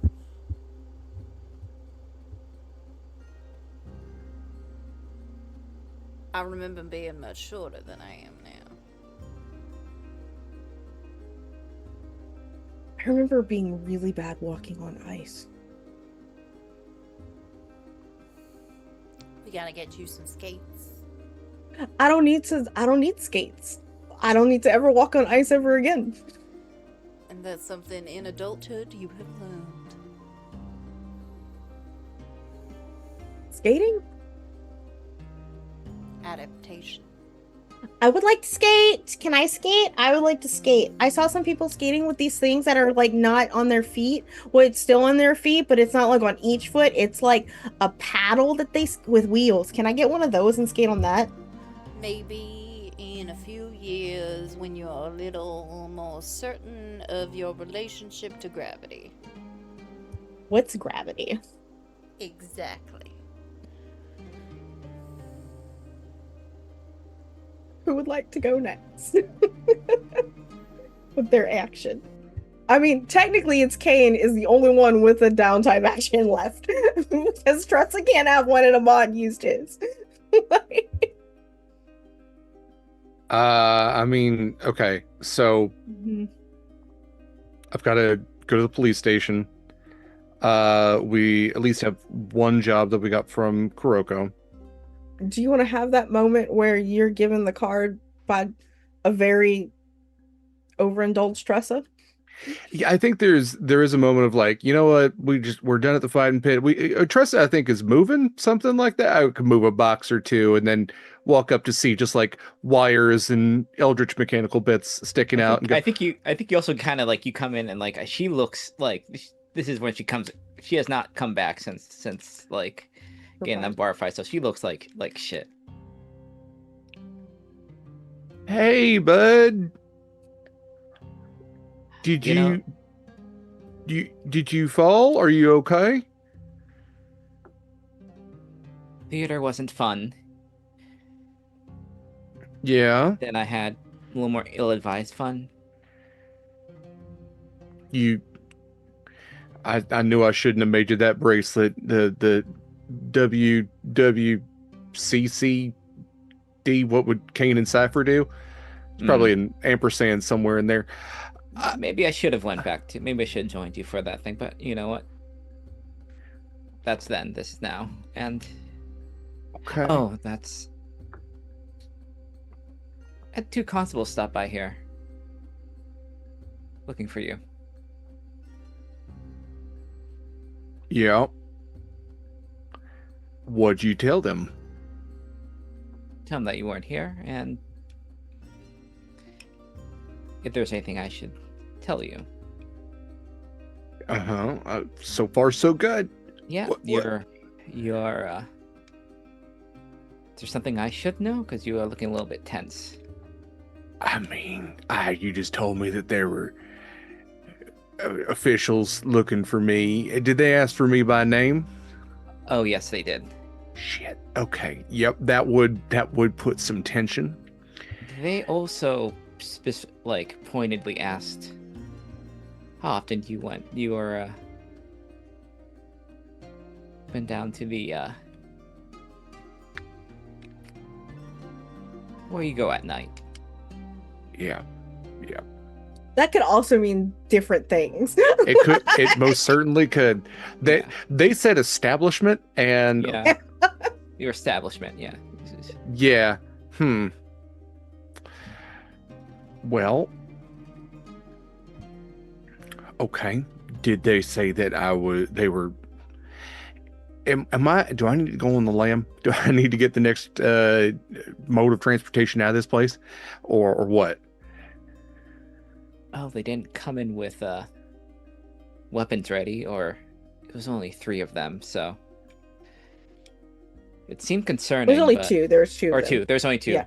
There was only 2, Yeah. but seemed concerned, but they weren't ready to tear this place looking for you. Okay. All right. Anything I can help out with? I don't know. If they didn't say why they was here, and if they weren't here to, I ain't used to encountering lawmen in a sort of conversational sort of way. Yes, I mean, yes, in the way that we, yes, stop, halt, weapons out, that sort of thing. Yes. yeah, exactly. Yeah. Okay. So they say I need to go talk to them. Is that? Yes, we're questioning. They want to ask something, but who knows? Maybe it was just a way to get you there. And I mean, all right. Well, do you want me to come along just to think that bad, pull you out? I mean this in the most genuine, honest, and honestly, not very kind way, but you look like shit. Do you want to come along? I mean, I can buff a few of the scrapes out, fix this. Wouldn't take me that long. I'm not hungover or anything. Could still function. Didn't know you could be. But yeah, you... Okay, yeah, Tressa, yeah, you put some, wax or something on that, but buff out a few of those scrapes, and yeah, I guess grab your coat. At least I'll hide some of the parts sticking out. Look at the bandaged arm, like. Yeah, well, it shouldn't take me. I got a spare. Well, they're all in boxes. I wrote down which ones, so. How much time do you need? I'm not particularly eager to go, but at the same time, this feels like it needs to get done. So at least if you come along with me and they kill and or imprison me, then you can tell everybody else what happened to me.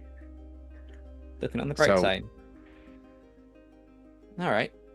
Yeah. Yeah, sometimes there is a light at the end of the tunnel, just sometimes it's a train. Yeah, literally pull yourself together and we'll head out. All right.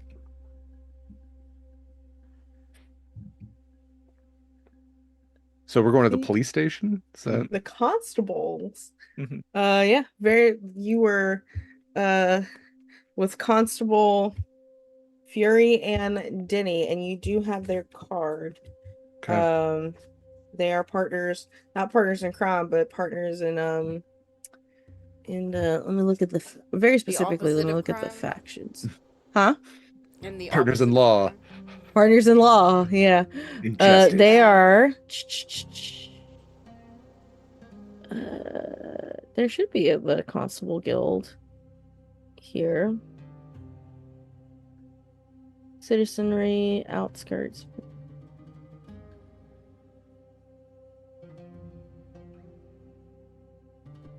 Soldiers turn smart. Sorry. You're good. There's like factions. Sorry. Mhm. I'm blind. Not the city council. Probably part of the local militia, but there's gotta be.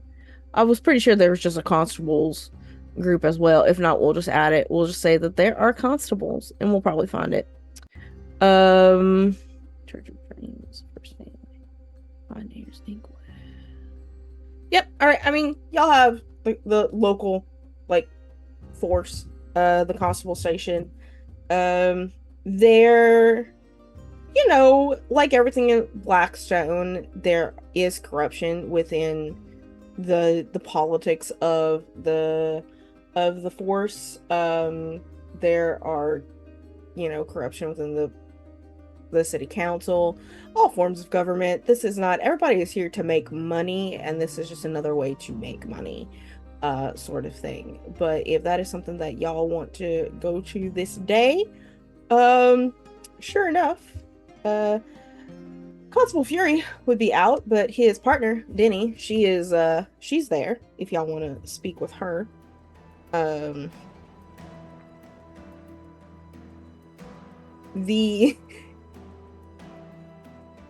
You are brought Cain alone, because Tressa's left in the waiting area. Kind of think of like an SVU where there's just a whole bunch of desks. Like you're just left there, in the foyer. But Cain, you are brought to a room that is windowless, and it's just like white walls, and there's like one folding table, and a chair, like one folding metal chair there, and one rolly chair. Take your pick which one you think you're supposed to sit in. Much as I wanted to be the one that rolls, I don't think they give that one to the guests.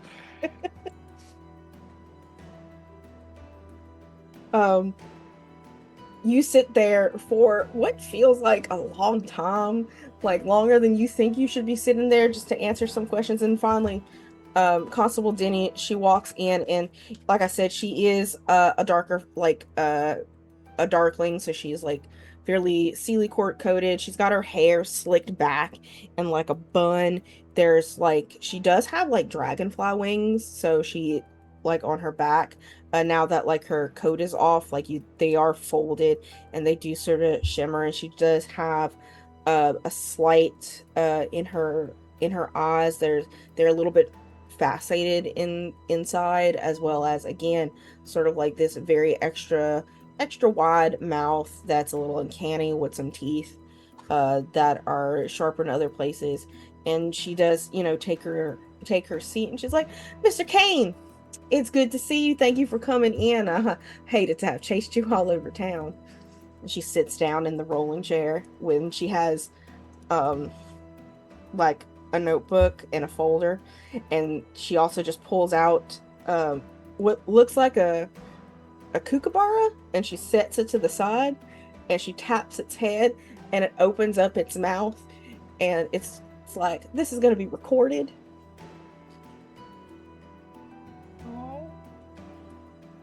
Okay. Your name has come up in an investigation, to get to the point. Are you an associate of the sorry, and she looks through her notes, like she's pretending to not know what she's going to ask you. She's like, "Oh yeah, you attend the Grand Oak, correct? Don't worry, they didn't give up your name. You were just found in the journal, your name of one of their employees there." Okay. Then you know the answer already. Tell us what you know about Kuroko Kura, please.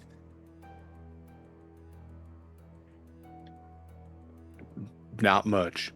Not No. No, I mean, it's not like we do a lot of talking, you understand. Yeah, I mean, I keep my options open when I go there, so I recognize the name more than anything else, I should say. Do you? Because the logbooks don't mention you visiting anyone else. We Do record they? those in a warrant, don't worry. Okay, that's great. Well, you know, memories fuzzy. What's this about specifically? She's just wanted in a murder of Councilman Bickman's son. Okay. He's an artist by the name of Julian Bickman. Okay. Is it possible to ask something off the record? No. Okay, I'm gonna ask you anyway. Did he have it coming? Did he have it coming? Yeah, like, I don't know. I mean, you got to behave a certain way around the professionals there, and if you don't act Oh no, right. it wasn't there at the Grand Oak that it occurred. It was at a party at a known associate's house that the murder occurred.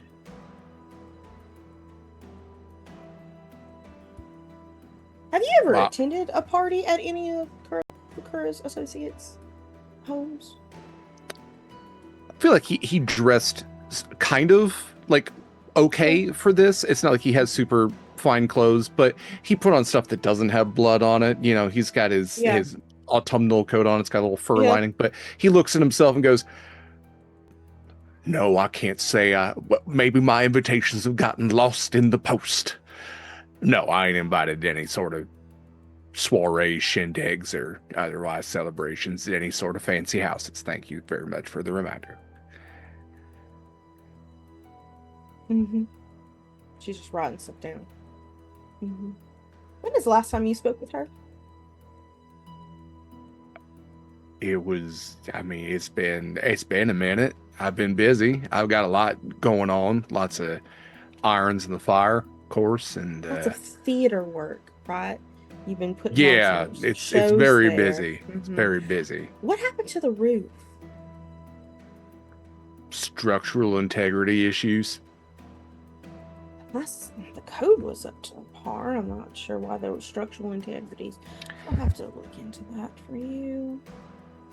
We got it handled. You know, our owner, always on site, always making sure to keep an eye on things. Well, if you do hear from her, you should tell us right away, because we fear that your life would be in danger if you were to encounter such a thing as her. Mute on my internet. Do not be unstable. Do y'all hear me? Still hear you. Okay, great. The internet had a little burp there. Great. Okay, we're all feeling a little unstable too. It's true. Especially your chair is actually unstable. Like, one leg is just slightly shorter than all of the other ones. So that when you shift, like, interrogation tactics. This is like the beginning of that Brooklyn Nine-Nine episode where they're trying to make the room really uncomfortable for him. Yeah, no, this like they put me here with it's also Benson. really hot in here. There's no air ventilation whatsoever. Like, you're so itchy right now. Stabler's probably right outside the room. I got Benson in here with me. All the detectives are here right now. All of them are here. Yeah. Send in your iced tea. Mm-hmm. All right. Okay, well, all right. If it's that big of concern, what do I need to be concerned about? How do you even know it was Kuroko who did anything at all if it was at a party? I mean, what, did he fall down the stairs or something and somebody thinks she pushed him, or what? What are we talking about here? Can't hear you now. Val? Oh, no. No audio. No audio. Oh, hold on no. a second. Give a second. No, it's coming back. There you go. There it goes. See, that's what the internet is doing. It goes away for a while. That's okay. She goes, let's just say there are certain tales to a person when their soul has left their body. Only a couple of creatures are capable of that. Sorry, Tails is in T-A-L-E-S or T-A-I-L-S? Are we talking like T-E-L-L-S? Tails, like. Oh, Tails. Yeah. Sorry. Yeah. Okay. Mm-hmm. I'm from a little further south, so my accent, she's got a different twang. Sorry. Mm-hmm. Yeah, I'm from the middle south, so it's you're from the middle south, right there at that line. I understand. Yeah. Mm-hmm. You're from the Dwarven clan, right? Your cousin's name is Gregor, earns a private security. Or he doesn't own, he's part of private security. Mm-hmm. Mm-hmm. Yeah, they did a train job that went bad not too long ago either. Huh. Mm-hmm.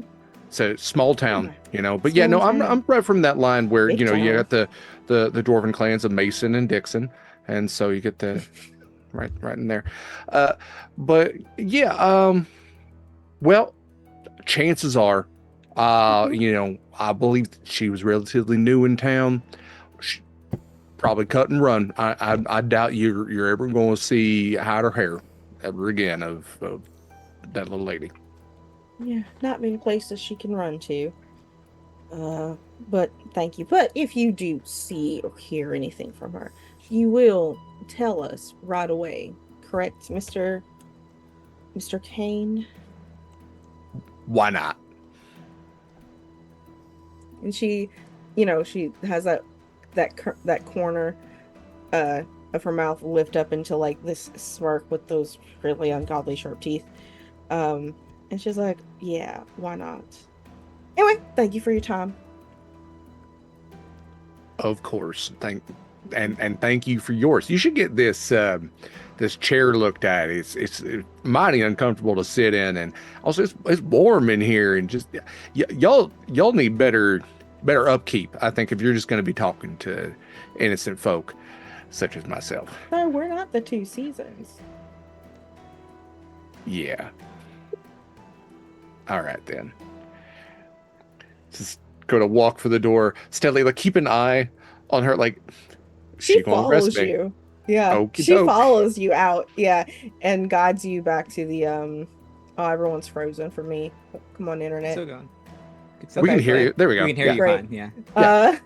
Yeah. She follows you out. Like she opens the door for you to leave the interrogation room or the interview room, and follows you out to the foyer. Gives Tressa like a once over, because you're looking worse than when she last saw you. She'll kind of just look and just kind of like it's the blank expression, like kind of like the no notice. Thank you for normal. your time. Okay. And that's All it. right. That's what's happening at the police station. Not exactly a moment for an actual downtime action, just an event that happened. That's an event is great. Yep, it is definitely an event that happened. What do y'all do? I think Tressa will come out of the when she sees Cain, as we like kind of like leave. It's like, well, still look pretty clean, pretty together. Guess it wasn't that much fun of an interrogation. If you mind asking, what was that about? Yeah. No, they didn't want anything to do with me or us, I suppose, surprisingly enough. I thought for sure it was going to be something about eyeballs, trains, or other miscellaneous murders and nightmares. But no, it happened to do with, you know how I go to that, not the fighting pit, but the other place involving bodily fluids. Yeah. Well, I've been seeing a person there, and apparently she happens to be wanted for murder of some. Out of some character, fame. Leash, Tressa has met her. Yeah. Oh yeah, that's her. right. Yeah, Kuroko. Yeah, you remember. Yeah, wanted for murder of some somebody's somebody important's kid. So I don't know. You think you know somebody, but also we've killed important people before. I'm not here to necessarily judge. Please tell me you've left the police station. Oh yes. Oh yeah. Of course. Right in front of Denny. Yeah, no, like we've announcing. gone a block. You know, a good You couple blocks away. definitely have like, moved we are not, on before we are those not. things have questioned. This Yeah. is off the record. Important people. Yeah. Mhm. Right next to the hospital, of course. Yes. Yes. So I don't know if we happen to see her again soon. Let's just have a cautious but open mind, a partially open mind. You do technically have an open contract with her. That too. Mm-hmm. And I'm- Tressa will just go like, well, that's what they think. What do you think about? What do you think she's in trouble or? I mean, she's or in she trouble, Dangerous. but Trouble. as far as I know, she never I guess she could have killed me anytime. She didn't. I'm not going to sit here with, all of the red in my ledger and say that nobody ever has a reason to not take a life, because Sometimes sure. people have a good reason. And sometimes it's a shit reason and they still do it anyway. I'm not going to sit here and judge. I'm going to say she's been nice and professional before, and I ain't willing to necessarily write off somebody who also knows a handful of shit on me. So, and also an employer, potentially, should we actually complete that job. So, yeah, I don't know. Would I you made up want my us to mind look on it for- yet. Would you want us to look for her? Just let us know. For right now, let's see if she comes to us. I don't know where I'd even look. I don't know nothing about her. I never really made a point to, because I figured that was impolite in a situation like that. Mhm. Know a little bit, but as far as I know, she lived at the Oak. I don't know where else she'd go. Ponder that for a second. I'm gonna keep pondering. Okay. Well, I mean, if you make up your mind and say you want to find out where she is, just wouldn't say no. I appreciate that. I think I'm gonna sleep on it, and I think maybe, depending on how I feel, if things are looking like they haven't changed much, then maybe, again, this town is only as big as it is. If we're gonna track somebody down, I at least I'm half decent at that, and they figure you and I can spread out and maybe, rope in everybody else on this one. Yeah, we have our ways. Well, on the plus side, you're walking free with me here. Thought for sure they're gonna, the second that you went in the back, 16 other constables were to come in and haul you off. So Yeah, no, another day, yay. they really didn't have anything on you. Oh, that's I surprising. mean, if they did, they weren't going to pull the trigger on it today. Bigger fish to fry, which is concerning, considering I thought I was a pretty decent sized bass, but well, we can evade the eye of the law. Keeps things simple for us. yeah, we should really. Cipher brought up cookies earlier, and I think a lot of us evading the eye of the law is in major thanks to Cy. So I think we do need to bake some cookies. I just have no idea how to do that. You know what? I don't either. Do you think we could buy one and pass them off as we made this, or would that be too professional? I don't think Cypher's allowed at that one bakery. So yeah, maybe we go to the bakery that they've been banned from and get some cookies there, and then just say that we made them. So I'd never know. Is what I'm hearing is that you want to take some heat off of you as your next, as your actual downtime action. I think what we were talking about was actually thanking Cipher for taking the heat off of us and get a cookie. You know what? At least we You only have 2 heat right now. we put the thought into buying cookies rather than having hardtack. Above Yes. the table, what I really like about this is that it's conceivably bringing Cipher cookies before letting her know that the girl that she didn't like, who didn't like her, is now wanted for murder. I mean, we've got news. They'll come up if it absolutely has to come up, I think if there was going to be another downtime activity, given the information there, if I remember, one of the downtime activities can be getting intelligence or information on a future job. Yes. Okay. I'm trying to remember. So, okay. The job that Kuroko put us onto had to do with high society in the first place, and now Kuroko's done a murder, allegedly. But I'm wondering if, Tressa and I could take the long way around getting back and go by the fancier district. Should that be basically stop by the murder scene and see if there is any information to collect in that area.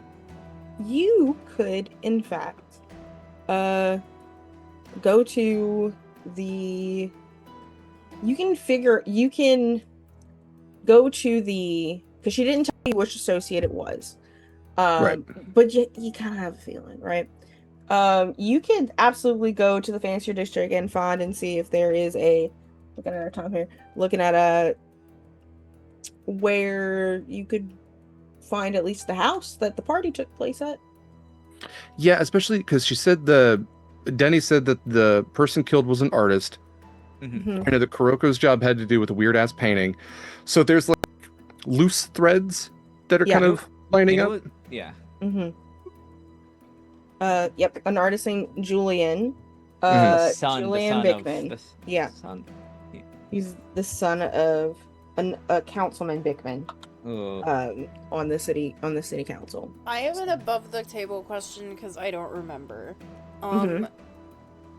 When Kuroko came to us and talked about that dude that was bothering her, it was not this guy, right? No, it was not this Okay. guy that is dead.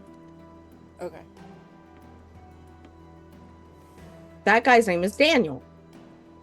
Mm-hmm. Yeah, you can do a gather information roll as your downtime action if you want. Okay. All right.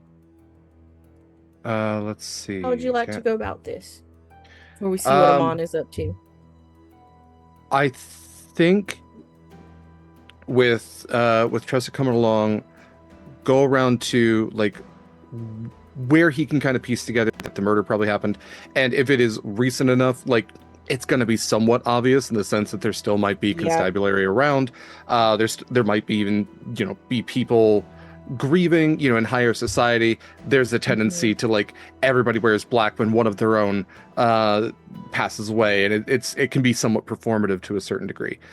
So I'm wondering about just kind of like walking through, and definitely like there is a level of like little bit of sticking out because they are not dressed in any sort of mourning attire. They're not dressed even in sort of finery, and well, both of them look like they've been in a fight recently because they have been, but just maybe just standing off to the side, maybe even looking like they're panhandling, and see if we can just do maybe a gain insight on good. anything that might overhear, anything that might be. So I have 2 in gain insight, so that's 2 dice. Yes. Double 5s. Double 5s. That is you get to ask me one question that I have to answer truthfully about this information, and you get a follow-up question with it as well. So Okay. So what do you want to know precisely? Okay. I would like to know, and this feels definitely like a high society thing of like the couple of ladies walking by in high society that are kind of just gossiping to one another. I want to know how Bickman's son died specifically. Like, oh, it was ghastly, that sort of thing. I want to know how Julian actually like was found, that they're like, this is definitely a murder. It's not like he had a brain aneurysm or whatever else. He was killed in he was very naked when he was found dead. But on top of that, when the constable said that his soul was sucked out of him, like it's not like a like his neck wasn't broken, his like there was no physical injury on him. It was legitimately like the life force left his body and left just like almost like not like a husk like y'all saw in that village, but not that much different, like just a corpse. Yeah. At this party. Okay. Mm-hmm. Okay. I guess my follow-up question then. God, I really have 2. I I think I'm going to go with, do I have a concept of what, if Kuroko did this, or any entity, what sort of entity could do something like this? You have. There's lots of things that could soul suck. Yeah. You have never personally, in your time with her, have felt like your soul was leaving your body. Like, it was good, but it wasn't that good. Like, you know what I mean? But there is sort of like this essence. You know that itch that you're feeling right now, like that need to come out and consume, like the badger, the virus, the curse that's in you. Yeah. It's less than after every visit that you've had with her. So she just takes something when it happens. So there is like that possibility that she could suck the soul out of something. But you also know that that piece of blighted waystone that's floating around, just the one that you know that's sort of floating around in high society right now because it was stolen from her. Right. This happened while y'all, instead of taking her job, y'all went to help Roisin. She might have taken it upon herself to do it herself. Might have seen an opportunity in the moment to be at this particular party to get something back. And that thing, that blighted rock, definitely, potentially could. You don't know what it's capable of, honestly.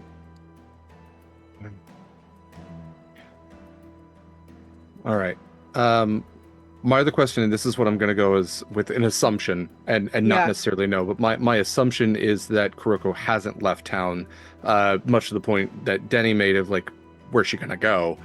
So I think there's going to be a general, what I had mentioned to Tressa was, let's give it, let's give it a night and we'll sleep on it. But if things still feel unsettling as they do right now, then and Kuroko doesn't show up or see her out on the street, then we might go look for her tomorrow, all depending.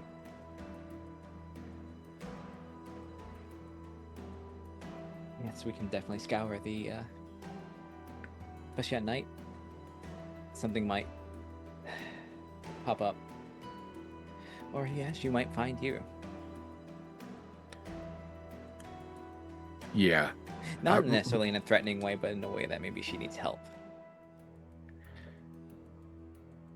My biggest concern is if the constables are already asking me about her, that I want to make sure I don't have a metaphorical tail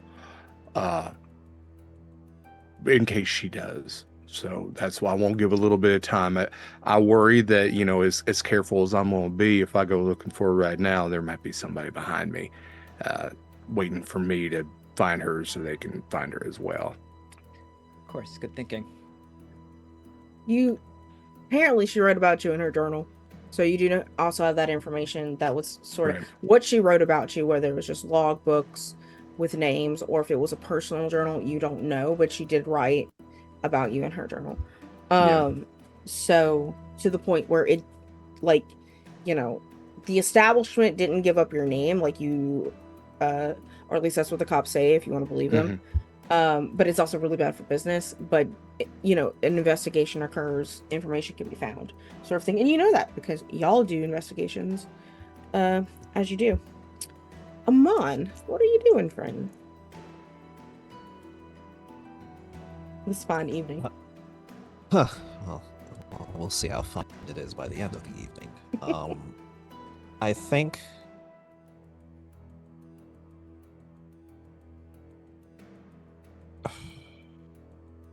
this is probably a bad idea. I think Amon is going to go to the theater. Mm-hmm. And and he's going to say hello to Cipher. And ask around for Corin. He is currently attempting to pair. How's that going? Jury's still out.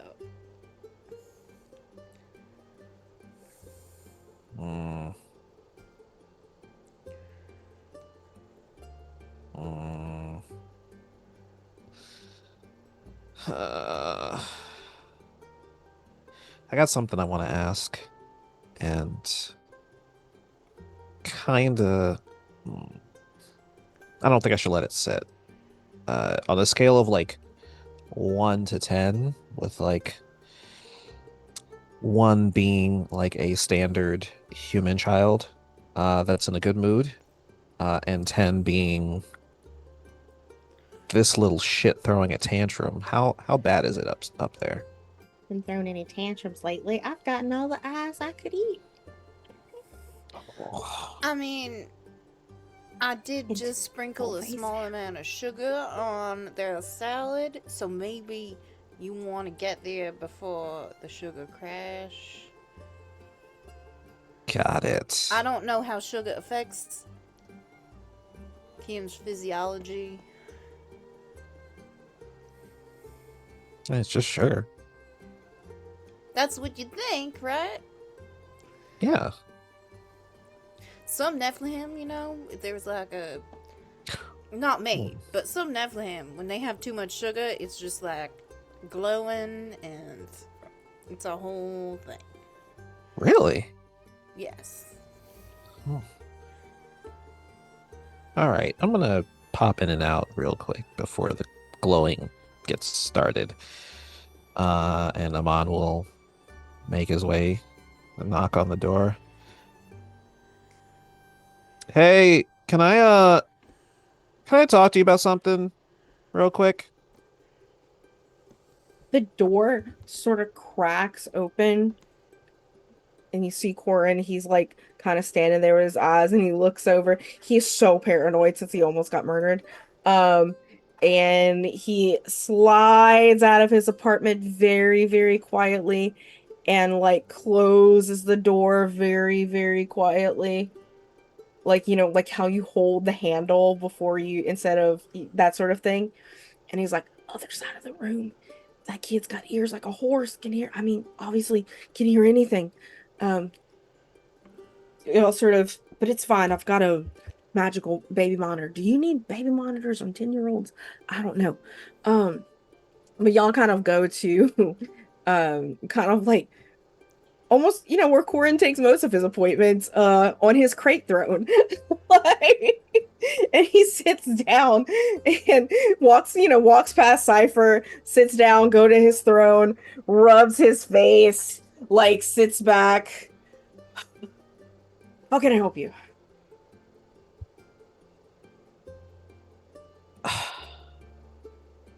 This is gonna be a weird question. Mm-hmm. And I'm starting by asking you because I think it might be better than asking Tressa right now. Visible cringe on his face. Okay.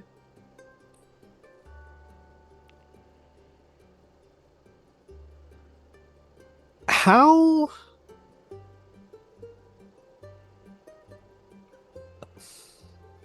That can't be the right way to word that.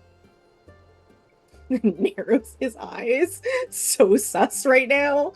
Like, are you about to ask me something deeply personal and intimate?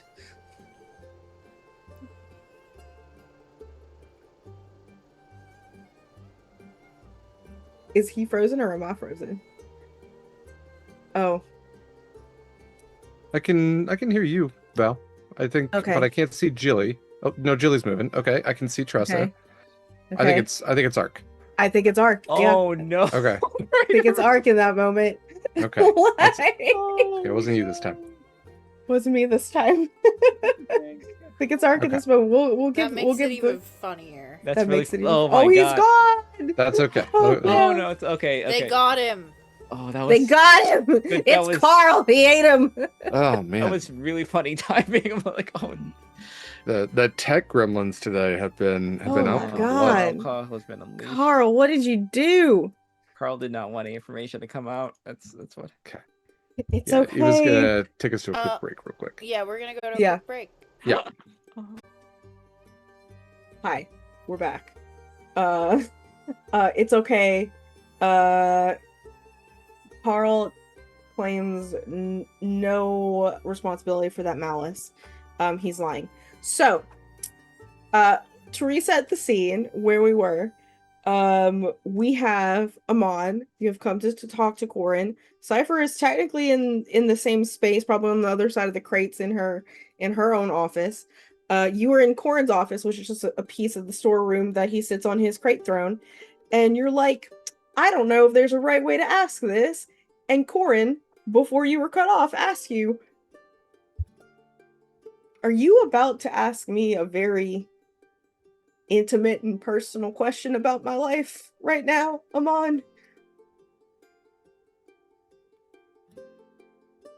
Probably. Okay. Probably.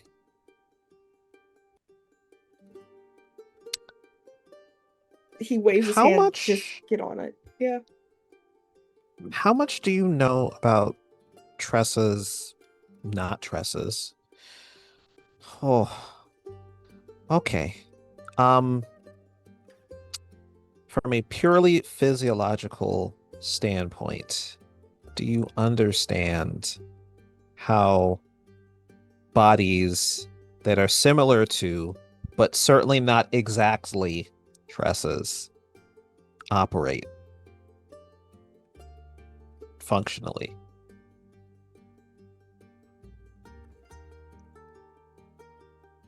He clears his throat and he is red.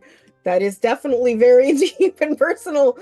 How do you physiologically how they operate?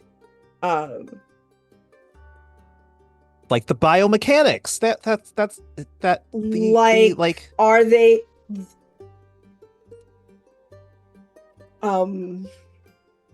he just looks down. Cipher peers over a box.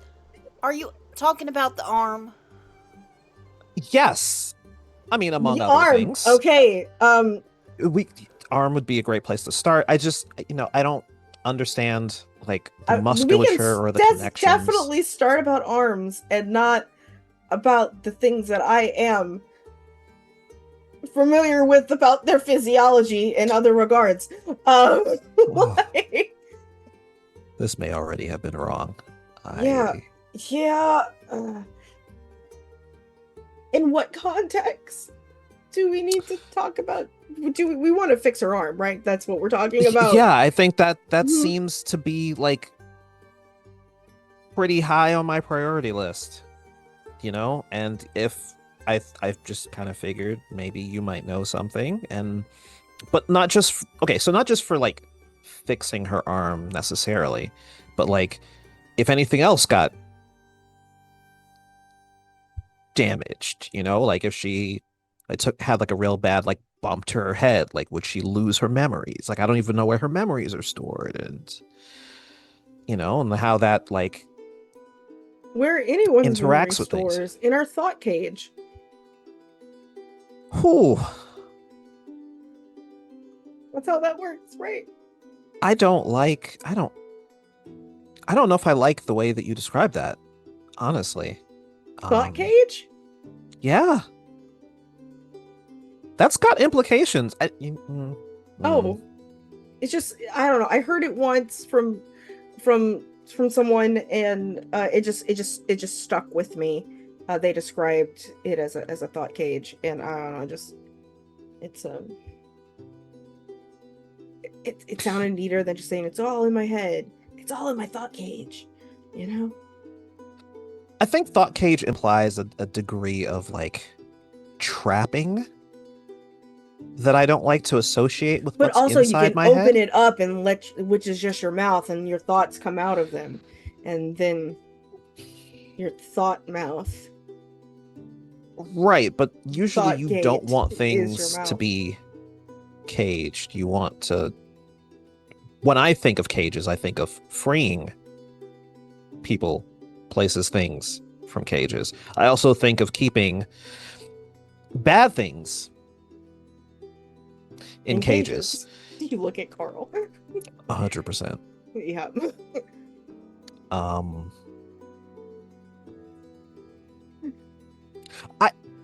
I just worry is all. And I mean, sure, it'd be great to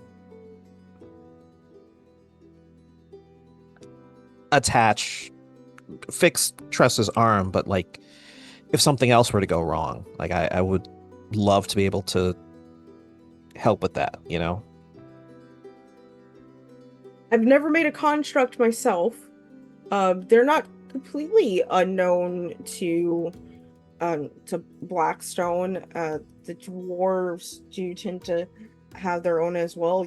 We could look into that and see what they have in Daedalus, if maybe order parts that fix. We might need to get a sample of Tressa's own biochemistry to see if it's compatible. It might not need to be compatible. Maybe it just needs to fit. I don't know. That's something we'd have to something we would have to explore and ask of her. As far as who knows, maybe she's like a lizard and she grows everything back. I had not thought about it like that. Maybe just a little, maybe with a little, we're all magical things, all capable of accessing the roots of Yggdrasil, also known as the weave. We could probably figure it out together if we all put our heads together. She really could use. I really don't like her only walking around with one arm. She's moving out. Oh. I don't know where she's moving to, but she is moving out. Okay. Are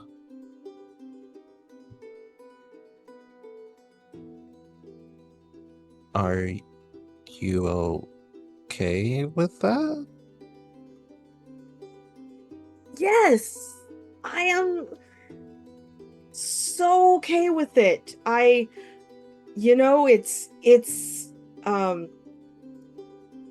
used to being by myself, and I'm not even by myself anymore. Cipher's always in the clinic working on things, and Kim is There is always a loud need to be slam fed. of the door as Yeah. Cipher just says, "Hand of Twilight and all her shiny stars," and then you just hear a slam.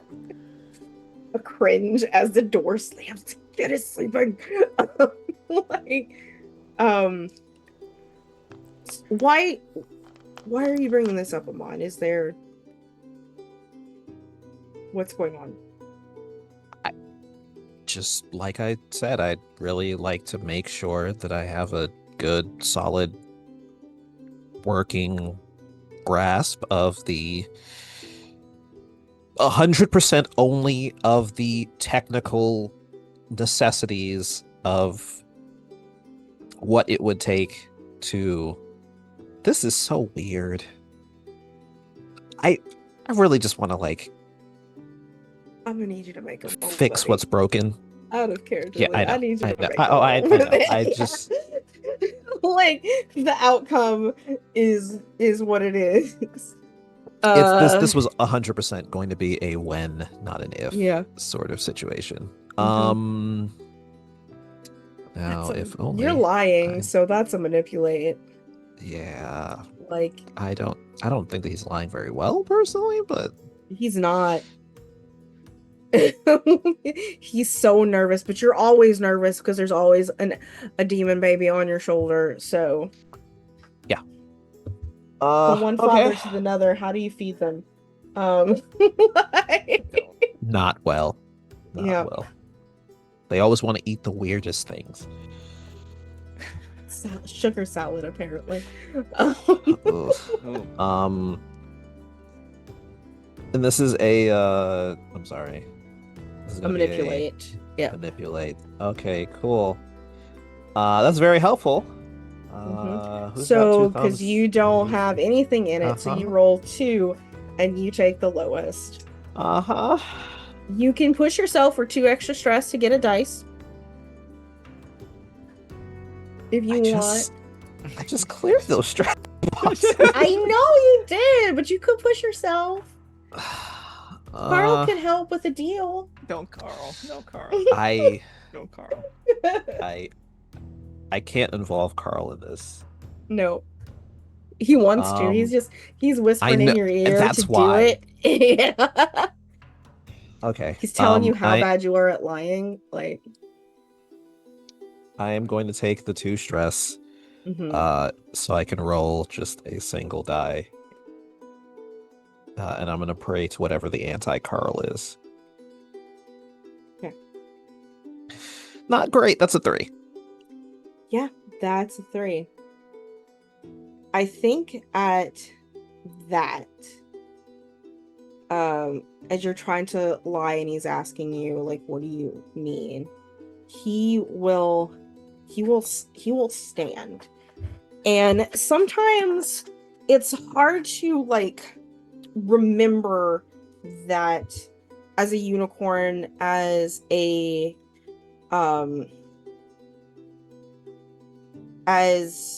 or a Kieran, which is another version in his cultures, he is a divine creature akin to angels, like they're cousins, right? Like he is closer to godhood than any of you, maybe other than Cipher, would be. So, like, when he stands, he actually seems taller, and there is this level of, like, almost divine intimidation, because he does not like the implications of what's happening here to his family. And so he asks one more time, what do you know, Amon? I don't know anything. I legit, that's the problem. That's why I'm asking for help. I don't know.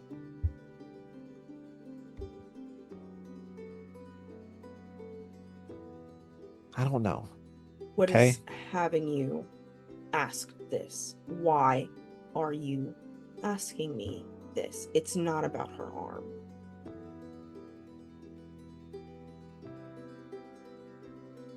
I am working on a project, and I think that understanding her would help with the project.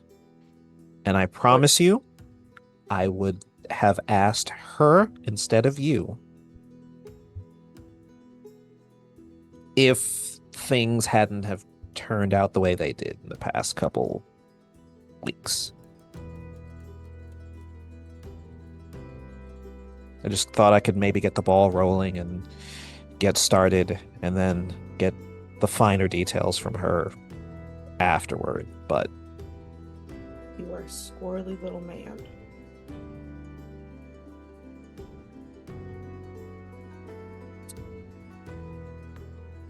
look, whatever's going on between the two of you, you don't have to take it out on me, okay?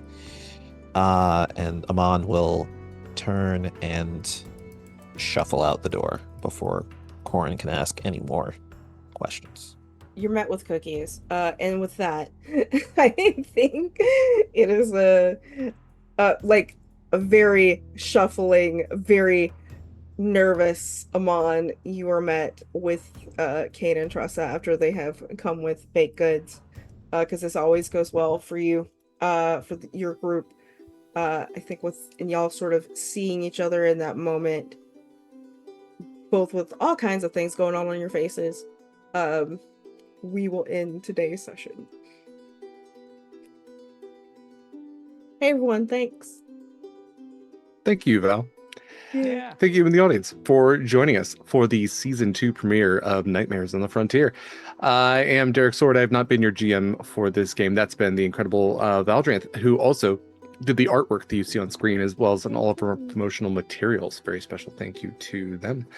I want to have these other people say more about themselves and where you can find more of them, and then we'll do some channel stuff and we will wrap up for the night. So let's go ahead and go around. Lynn, if you don't mind starting us out, tell us more about your lovely self.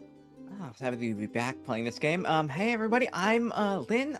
Gremlin art pretty much everywhere on the socials. You can find my art there and find out where else I'm playing. I am here and alternating Tuesdays on Entremporium, where we are playing Echoes of Kamurakage, a second season actually. We just started of our Avatar of the game, where I am playing a very sad, regretful mom who is also a bad mom. So things are complicated. I love it. It's great. Everyone is also super messed up and sad at this moment. So you know what? Par for the course. Everything. This is a trend. So great. So yep. Just kind of keep an eye out. Fantastic. Next up is Ark. It helps to be unmuted. Hi, I've been Ark and Amon at the same time. Very, very happy to be back. Very happy to engage in shenanigans with all of y'all. I am not doing anything else right now. If I start doing things, I will let you all know. But I will definitely be back here for the rest of the season. And again, I'm happy to be back. Amazing. Next up is Gilly. Hi, I'm Gilly. You can find me at Look It's Gilly, most places on the internet.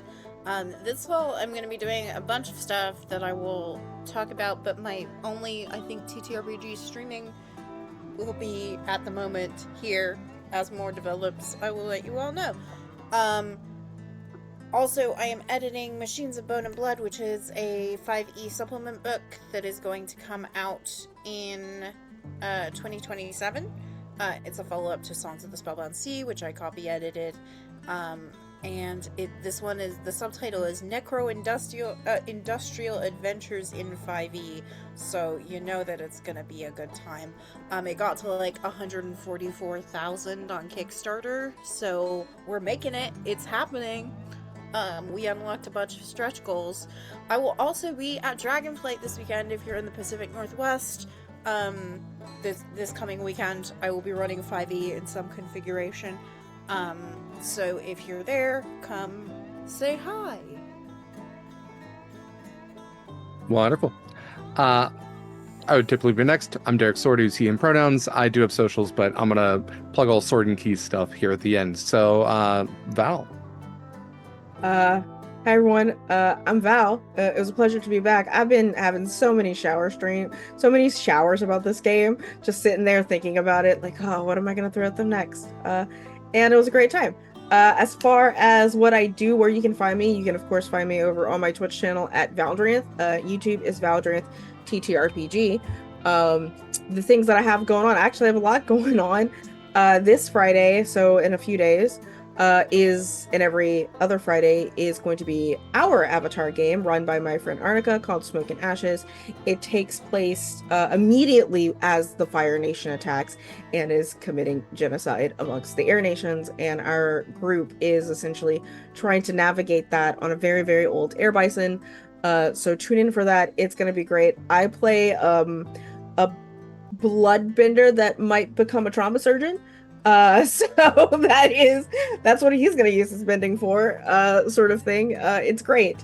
And then on Saturdays, we have our Vampire the Masquerade, known as V2K, because it takes place in 1999. I came up with it. Congratulate me. So that's going to happen, where I play a very, very interesting Grangle there. And then in 2 weeks, on the 3rd of September is going to be premiere of a Girl by Moonlight game over my channel, run by my friend Rook. It's called Rifts Dissonance, and we're still figuring that one out, but that's premiering on the 3rd. And then I'm here. We got stuff happening, so I'm very busy, and I like being busy. But yeah, that's me. Amazing. Thank you to this very incredible cast. Thank you to Val again for doing the GMing as well as the art. Thank you to Eva for doing the production work. This is a Sword and Key production. You can find all of Sword and Key stuff at beacons.ai/Sword and Key. Find all of our links in one neat, nice place. There's BlueSky and Instagram. There's links to join our Discord if you want to hang out with a great community, talk with great folks like us about cool games like this, or honestly, tons of other subjects. If you are looking for places to put your money towards a great cause, we have those. This game in particular raises money for the World's Central Kitchen. We have that link as well as other links for other philanthropies that we're in support of. Also on beacons.ai/Sword and Key. You can donate at any time, by the way, to add incentives to this game. So it doesn't have to be while we're streaming. It can be in the middle of the week. It can be in a week that we're not playing. If you are looking to save some money on some great products, we have some discount codes for some of our affiliates. Affiliates like Long Dog Dice. For your perfect dice set, look no further than Long Dog Dice. I was using the Horizons Call D6 today, which has the Sword and Key logo on it. It's pretty great. You can pre-order with a set of Horizons Call dice for yourself, or get yourself your own amazing dice set there. When you do, use code Sword and Key for 10% off your first purchase. That also works for their clothing. They have long sleeve clothing now that you can customize with your D&D character's info on it, glassware, which you can customize with your D&D character's info, as well as D20 fidgets, which have a really lovely squish to them. They're great for boring meetings on Zoom. If you are looking to get a custom mini of your character, no matter how weird and wild and normal and mild they might be, you can go to Eldritch Foundry and use, again, code Sword and Key for 10% off your first purchase. If you're doing 3D printing, use our affiliate link for a 3-month subscription for only $19.99. That's unlimited STL files. If you're shopping with Hit Point Press, use our affiliate link for them. They have tons and tons of stuff. You really can't go wrong. It would take me hours just to list any of it. So check out Hit Point Press. Guarantee you've seen something of theirs before. If you are getting your perfect cup of tea, Friday afternoon tea, gayest tea shop at the Pacific Northwest. I'm going to borrow a friend's code for this one. Use code TheLadyDame for 10% off your order there. I personally recommend the official Sword and Tea, which is perfect year-round, but ever more so as we're getting into some chillier months here soon. Let's see. That's charitable organizations. That's discount codes. You can also on Beacon see our Twitch, our YouTube, if you want to watch the first season of Nightmares of the Frontier, which I recommend that you do. Also, we have a podcast. If you love monsters, you should check out Monster Crush. It is a bi-weekly bisexual panteratophilic podcast celebrating cryptids, creatures, and miscellaneous monsters from myth.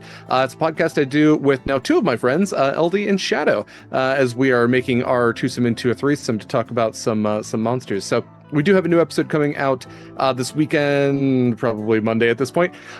So check out the new episode relatively soon, wherever podcasts are found. That will be the last one that LD and I do together, and then we'll be adding Shadow to our little repertoire here in the near future. But yeah, if you love monsters, check it out. Let's take a look at our calendar relatively quick here. So coming up this next weekend, I should say, 10 a.m. Pacific time is the finale of the Indigo Nexus. That is an Invisible Sun game being run by Mare. To that point, their finale is happening on the 22nd. They have a Q&A happening on the 29th. So if you've been watching Invisible Sun or are able to catch up on Invisible Sun and have some questions you'd like to ask, there is a form which you can submit questions to on our Discord. I believe it's on our socials as well. So check that out if you do have any questions you would like to ask the cast and crew of that game. Also, to the point of Invisible Sun, we have a casting call. It is a open, not to be closed in any near future sort of kind of open. It's for side stories in Saturnine. If you've ever wanted to play Invisible Sun and have never found a GM to run it, Mare is going to be running a series of one-shots, 3-hour one-shots, just Mare as the GM and a single player. So if you've ever wanted to try out Invisible Sun, you can submit an application there, a player application. That is posted on our socials as well, on beacons.ai/Sword and Key, and then again on our Discord. On the 22nd at 3 p.m. Pacific time is the next episode of Horizons Call, our multi-year ongoing Nautical 5e campaign. We will be joined again by special guest Liz to reprise her role as Demira. And then on the 23rd at 10 a.m. Pacific time, we have part 2 of Mars Colony, which is part of Anika and Eva's chaotic playthroughs. They are raising money for Conservation International. Horizons Call is raising money for Feeding America. I should note as well. And then we also have movie nights. They're free. They're in our Discord. All you gotta do is be a part of the Discord and be around for them. Our next one coming up on the 28th at 6 p.m. Pacific time. That's Friday, is Obsession, the 2026 horror movie. And then Nightmares of the Frontier will be back for our second episode of our second season on the 30th of August at 2 p.m. Pacific time. So check us out then. We'll have more stuff going on in September, and then October we are looking to do a charity month. So we'll have more info about that coming up in the near future, and probably some casting calls for that as well. So keep an eye out for all that kind of stuff. That's it for us today. Thank you so much for joining us. Take care of yourselves. Take care of others. We hope to see you again sooner rather than later. And until then, I can't remember what the sign off is for this game. Hold on to your eyes. Let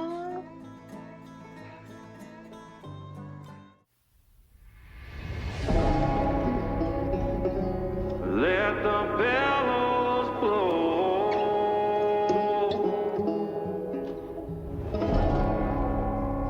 Let the fire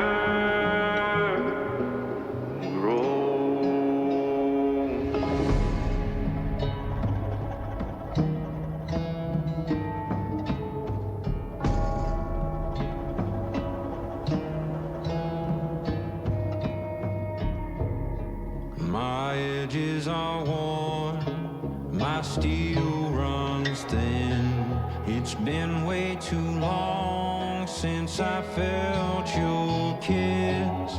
The cold is overtaking me. You know it's slowly breaking me. You know, when this all began, I thought dealing with the nightmares would be the hardest part. It turns out, nights without dreams are worse.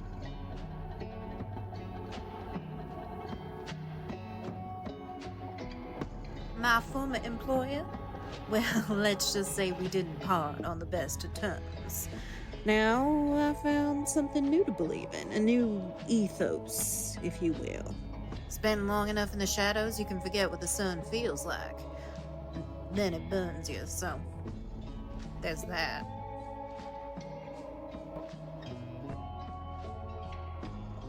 I've had the blood of others on my hands for as long as I can remember. So maybe it's a sort of poetic justice then that my own blood is betraying me from within.